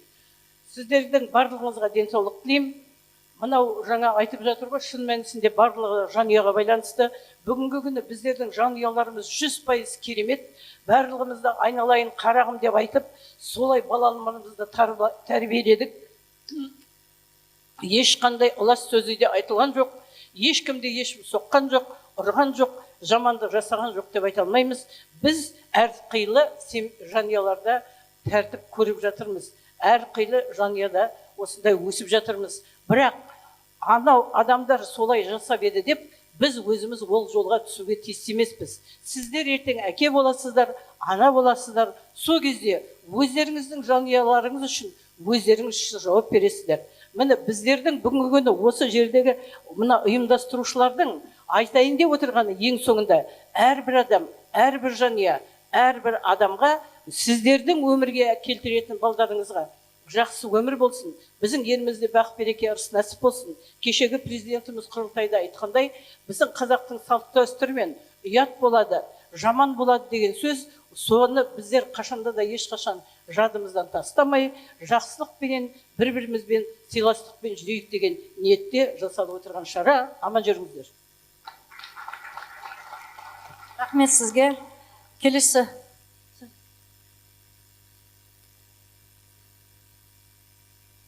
Айсұлу ханым апай айтқандай, мынау сіздермен бүгін үлкен бір жақсы кездесу болып жатыр. Біздің енді немереміздей балдарсыздар. Біздер осы бұдан 60 жыл бұрын орта мектепті бітіріп, осы институттың түлегі болып, осы 60 жылдай еңбекке араласып, білім беру саласында еңбек етіп, сіздердей ұл қыздарды тәрбиелеп жүрген әжелеріміз. Қазір әжелер орталығынан келіп отырмыз. Осы шақыртуменен өте жақсы, бүгінгі қозғалған мәселе өте кезінде, дәл кезінде қозғалып отыр екен. Жақсы, бәрі де өте орынды, жақсы пікірлер айтылды. Бәріне де қосыламыз. Енді менің өзімнің ішімде жүрген бір ойым бар, пікірім бар. Соны енді айтпай өтуге болмас деп бір құттай уақыттарыңызды алып жатырмын. Айып етпеңіздер. Енді қазіргі уақытта мынау қыз тәрбиесі мен ұл тәрбиесі екеуі де қиындап кетті ғой. Әңгіменің шындығы керек. Ол біздің кезіміздегідей қазір бәрі басқаша. Біздер енді ұят болады деп қазақи ұлттық рухани түрде тәрбие алдық, және атеистік тәрбие алдық. Тіке жүрдік, таза адал болдық, білім бердік, ұрпақ тәрбиеледік. Енді қазір қарап отырсам, біздің жасымыздағы, біздерде енді қыз болдық қой, бірден әже болып қалған жоқпыз. Біздің жасымыздағы қыздар қазір басқа ұлттарға еліктеушілік көп. Мына мен ойлаймын, мен енді көп жүрем. Мына Самалда тұрам, 2 автобуспен орталыққа барам, зейнеткерлер орталығына. Сонда көп зейнеткерлер болып, сол жерде біздер жақсы уақытымызды өткізіп жатырмыз. Бұл енді үкіметіміздің бізге қамқорлығы деп білем. Біз өте ризамыз. Енді көшеде, автобуста, қоғамдық орындарда қарап отырам, таңғалып. Сонда енді қыз балдарды көрем, сабақтан келатқан осындай студенттерді, оқушыларды. Сол енді көшеде өздерін бір қалыпты тәртіпті ұстау керек. Баяғыда ата-бабамыз айтып кеткен. Қызға әсіресе, қыздың тәрбиесі өте, қыздың жол жіңішке дейді. Қызға 40 үйден тыйым дейді. қыздың қылығы үйде дейді, а бірақ өзі үйде, бірақ қылығы түзде дейді. Сондықтан да біз ата-ана білмейміз үйде, ал көшеде жұртшылық болып біз сол тәрбиеге атсалысуымыз керек. Мысалы, қалай болса сөйлеу, дөрекі көрсету, өзін шашын жайып жүру, сосын оқушылар боянады. Қазіргі жағдайда біздің кезімізде тіпті біз мектеп бітіріп көшеге шыққанда бояу жаққан жоқ едік. Біздің заманымыз бөлек қой, енді оны айтудың қажет жоқ шығар. Енді қыз баланың жаңағы жақсы тәрбие алған қыз бала дейді, ол ана баратқан өзінің келесі жанұяға не алып бара жатыр? Ол өзінің жаңағы отбасынан алған тәрбиесін алып бара жатыр. Оны ары қарай жалғастырады. Үлкенді қалай сыйлау керек, ата-енеге қалай ізет көрсету керек. Ал енді ұл бала, ол енді елдің қорғаны, елін қорғайды, өзінің жанұясын қорғайды. Сондықтан да енді менің айтайын деген көп сөйлемей, енді бір 90 ауыз сөздің тобықтай түйіні, мына қыз балдардың тәрбиесі кішкене жақсарса екен деймін. Сосын мына тілді шұбарлауды қойып, қазақ тілінде таза сөйлесе екен деймін. Өзіміздің бірінші тілімізді, өзіміздің әдет ғұрпымызды бірінші орынға қойсақ, шетелге көп еліктеудің қажет жоқ деп ойлаймын. Себебі біздің өзіміздің Қазақстанның жерінен көркем жер жоқ. Енді айтайын дегенім, сол енді мына қыз балалардың тәрбиесі жақсарса, бәрі де жақсарады деп ойлаймын. Әлем жақсарады. Себебі ол ана деген бір қолымен бесік тербеткен, бір қолымен, екінші қолымен әлем тербеткен ана, ол бәрін де түзей алады деп ойлаймын. Қыз баланың тәрбиесі жақсы болса, ол ешқайда кетпейді деп ойлаймын. Ол ұлды да тәрбиелейтін қыздар, аналар, әжелер. Көп рахмет сізге. Біздер Халел Досмұхамедов атындағы Атырау университетінің 75% қыздар, сіздерді осы әжелерді шақырып, қыздарға осындай үлкен тағы да бір жиын өткіземіз деп сендіргім келіп отыр сіздерді. Келесі сөзді тағы кезегін бергім келіп отыр. Атырау облысы әкім жанындағы әйелдер істер және отбасылық демографиялық саясат жөніндегі комиссия бас инспекторы, хатшы Замзагүл Хиданқызына бергім келіп отыр. Қош келдіңіз. Қайырлы күн, құрметті бүгінгі сталкингке байланысты өткізіп жатқан форумға қатысушылар, әсіресе жастарға үлкен рахмет айтқымыз келеді. Және Атырау облысы әкімінің жанындағы әйелдер істері және отбасылық демографиялық саясат жөніндегі комиссия төрағасы, Атырау облысы әкімінің орынбасары Дарын Дүйсенбайұлы Шамұраттың атынан бүгінгі ұйымдастырушыларға, Абдығани Тойшұлы өзіңізге, Ердос Ғаниұлы өзіңізге, Атырау қалалық полиция департаментіне, Атырау қалалық прокуратурасына және осыны ұйымдастырушы арнайы тұрмыстық зорлық-зомбылықтың алдын алу бойынша арнайы бөлімге және бүгінгі шараны өткізуге ұйытқы болып, соған бастамашы болып, барлық жұмыстарға қолдау көрсетіп отырған Атырау облысы Халел Досмұхамедов атындағы Атырау мемлекеттік университетіне Ләйла Ерболатқызы өзіңізге ризашылық білдіреміз, рахмет айтамыз. Бүгінгі шара негізінен мынандай мәселеде басталған болатын, айтып кетейін. Өздеріңіз білесіздер, Ұлытаудан басталған, кеше Сүрелі Қызылордада жалғасын тапқан 5-ші құрылтай өтті, ұлттық құрылтай. Осы ұлттық құрылтайдың дағы сөйлеген сөзінде Қазақстан Республикасының президенті Қасым-Жомарт Кемелұлы Тоқаев арнайы тоқталған мәселе бұл некеге мәжбүрлеу, сталкинг, әйелдерге қатысты зорлық-зомбылықтың алдын алуға байланысты мәселелерді айтқан болатын. Осыған байланысты Қазақстан Республикасы Ішкі істер министрлігі, Қазақстан Республикасы Мәдениет және ақпарат министрлігі бірлесіп 9 ақпан мен 8 наурыз арасында үлкен науқан өткізіп отыр. Ол науқанның аясында міне бүгін өздеріңіз қатысып отырған форум жұмысы 9 ақпаннан бастап Атырау облысы білім беру басқармасы, ішкі саясат басқармасы, мәдениет және тілдерді дамыту басқармасы, дін істері басқармасы, әлеуметтік бағдарламалар басқармасы үлкен жұмыстар жүргізуде.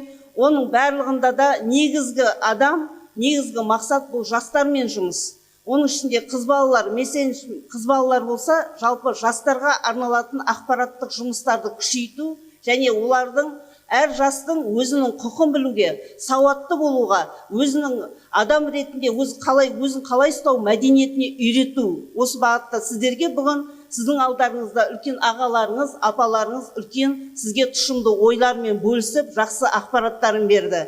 Жаңа сталкинг мәселесі, Айсұлу Қайырқызы, өзіңізге үлкен рахмет. Сіз айтып отырсыз, жастар көп ойлап қалуы мүмкін, бұл тек қана ер мен әйелдің арасындағы мәселе деп. Бұл қыздар мен қыздардың арасында болуы мүмкін. Бұл ерлер мен ерлердің арасында болатын мәселе. Сіздер қазір сталкинг мәселесі бізге заманымыздың дамуында жақсысы бар, озығы бар, тозығы бар дейді. Біз қазір цифровизацияға келгенде, заманауи дамуға келгендегі жақсы нәрсесі бар, жаман нәрсесі ол біздің тәрбие мәселемізде жаңа осы сталкинг сияқты немесе некеге мәжбүрлеу сияқты мәселелер болып тұр. Жалпы республикалық деңгейде сауалнама жүргізген болатын, отбасы институты бар, сол отбасы институты жүргізді. Сол кезде айтылған мәселені айтқым келеді. Ол Қазақстан Республикасында некеге мәжбүрлеу мәселесі бұл негізінен Түркістан облысы, Жамбыл, Алматы облысы және Маңғыстау облыстарында тіркелген. Сол жерлерде осы некеге мәжбүрлеу мәселелер көп. Атырау облысы бұл жерлерде 1%. Біздің Атырау облысында жаңа айтып отыр ғой, некеге мәжбүрлеу мәселесі тіркелмеген, немесе сталкинг мәселесі өткен жылы бір-ақ рет тіркелді. Енді неге бұл заң шықты десеңіз, бұл заң неге шығады? Қазір көптеген мәселелерде құқық қорғау органдарының өздері ішінде қиын жағдайлар туады. Ол себебі ерлі-зайыптың арасындағы мәселеге түсу дейтін ең қиын жағдай. Оны тек қана ер мен әйел ғана түсінеді, ерлі-зайыптың арасындағы мәселеге. Сондықтан оның заңын күшейту мәселесі 24 жылы қабылданды. Енді өткен жылы жаңа айтып жатыр ғой, бірнеше рет сталкингке байланысты заң қабылданды. Неге дейсіз ғой? Осындай мәселелер. Қазір әлеуметтік желілерден көрсеңіз, ер баланың ер балаға үстемдігі, қыз баланың қыз балаға үстемдігі, немесе ер адамның әйел адамға үстемдігі жүреді. Алдынан шығады, артынан бағады деген мәселе. Соған бізге бір термин керек болды, ол сталкинг термині. Қазір сіз қорықпайсыз, сіздің әрбір іс-әрекетіңіз сізге қысым көрсетсе, әрбір адамның құқы қорғалады. Мемлекеттің саясатында дамуында адам факторы ол жоғары тұрады бәрінен. Адам құқы жөніндегі уәкіл Абдулов мырзаның сөздерін тыңдадыңыз. Бізде адам құқы жөнінде арнайы іс-қимыл жоспары бар. Сол жоспардың нәтижесінде Атырау облысында да полиция департаментінде әйелдерді зорлық-зомбылықтан қорғау бөлімшесі ашылып, бүгінгі таңда сол бөлімшенің де жұмысының нәтижесін біз облыс деңгейінде көріп отырғанымызды мақтанышпен айтамыз. Полиция департаментіне тағы да ризашылық білдіреміз. Өйткені бұрын облыс әкімі жанындағы әйелдер істері және отбасылық демографиялық саясат жөніндегі комиссия ақпараттық жұмыс жүргізетін болса, қазір осы бөлімшемен бірлескен жұмыстың нәтижесінде оң нәтижелер қазір болып жатыр. Біз қалай қорғаймыз дегенде, әйелдердің жалпы адам құқығын. Жаңа естіп отырсыздар, Баубек Денисұлынан Атырау облысында 12 жылдан бастап дағдарыс орталығы бар, әйелдерге арналған. Сонымен қатар кеше 24 жылы шыққан Қазақстан Республикасының кейбір заңнамалық актілеріне өзгерістер мен толықтырулар енгізілгенде, әрбір өңірде отбасын қолдау орталықтары ашылды. Сол заңның шеңберінде ашылды. Ол орталықтың әкімшісі әрбір облыстарда жұмыспен қамтуды үйлестіру және әлеуметтік бағдарламалар басқармасы. Атырау қаласында бұл орталық Алмагүл мөлтек ауданы 4-ші үйдің ірге қабатында. Сізге қиын ба? Сіз 111-ге хабарласыңыз. Сізге қиын ба? Сол 111 сізге отбасын қолдау орталығындағы психолог пен заңгермен сөйлестіреді, тегін ақпарат береді. Сізге қиын ба? 111-ге хабарласыңыз. Ішкі саясат басқармасының жобасымен құрылған биыл 3-ші жыл біздің барлық облыстағы әрбір тұрғынға тегін құқықтық кеңес беру жобасы жүруде. Ол азаттық 92-3 мекен жайында орналасқан. Сіздер сол жерге барып та өздеріңізге қажетті ақпаратты ала аласыздар. Бүгінгі жиналыстың, бүгінгі форумның ең түйінді мәселесі бұл жастарға үлкен ақпарат беру мәселесі. Жастар сіздерге түсінікті деп ойлаймын. Сіздің ата-анаңыз бұл ақпараттарды оқымауы мүмкін, бірақ сіздерге сіз өзіңіздің жүрген жеріңізде ата-анаңызға да осы бүгінгідей болып жатқан ақпараттармен ата-анаңызбен де бөлісіңіз. Біз адамбыз ғой, адам болып қалуымыз керек. Біздің мәдениетіміз жоғары болғанда, біздің қоғамда бұндай дағдарыс орталығы да болмайды, тұрмыстық зорлық зомбылық та болмайды. Сондықтан әр адам өзінің отбасындағы өмір сүру этикасын көтеру керек, мәдениетін көтеру керек. Біз дамыған елу елдің қатарына қосу үшін әрбір жастың болашағына сенеміз. Біз жастарға сенеміз. Себебі біздің жастар болашақты құрушылар. Біз сіздермен әркез мақтанамыз. Рахмет. Рахмет, Замза Гүлхиданқызы. Енді осымен біздің форумымызға біріншіден тағы да полиция департаментіне үлкен рахмет айтқымыз келіп отыр. Осындай үлкен форумды ұйымдастырған үшін және спикерлерге осы шақыруды қабылдап, біздің студенттерге үлкен ақпарат бергендер үшін. Енді форумның аяғында біздер полиция қызметкері тек қана бізді қорғамай, олар тек олмен емес, және ішінде өте талантты біздің қызметкерлер бар екен көріп отырмыз. Келесі әнге орын бергіміз келіп отыр. Атырау қаласы полиция басқармасы қоғамдық қауіпсіздік бөлім отбасы тұрмыстық зорлық зомбылыққа қарсы күрес бөлімшесінің инспекторы, полицияға лейтенанты Қарағойшева Рима Серікқызының орындауында әйелдің бақыты әнін, және де осы құрметті студенттер бәрімізді фотоға түсуге де осы шақырамыз. Бірінші ән тыңдайық. Рима Серікқызының.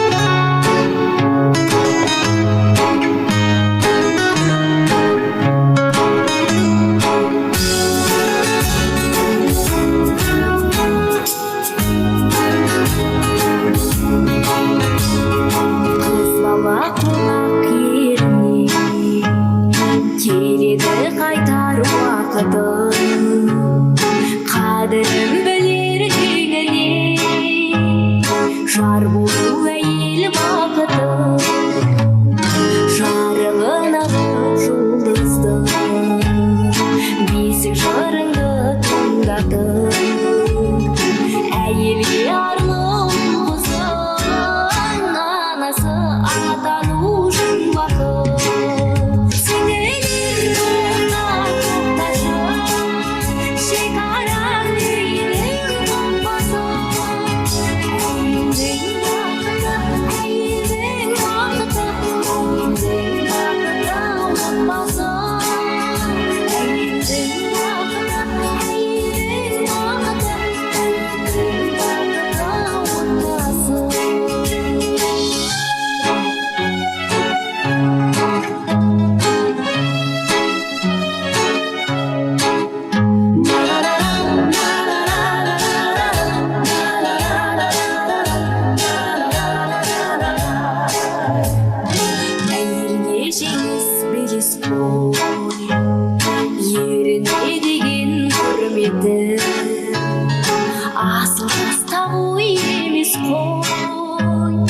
Асыл жар болу міндеті, күлкісі үшін сәби, анасы қажет тәрізді, бақыт үшін әр үйдің, әйелдің бақыты аңызды.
Рима ханым, рахмет. Осымен форумымыз аяқталды.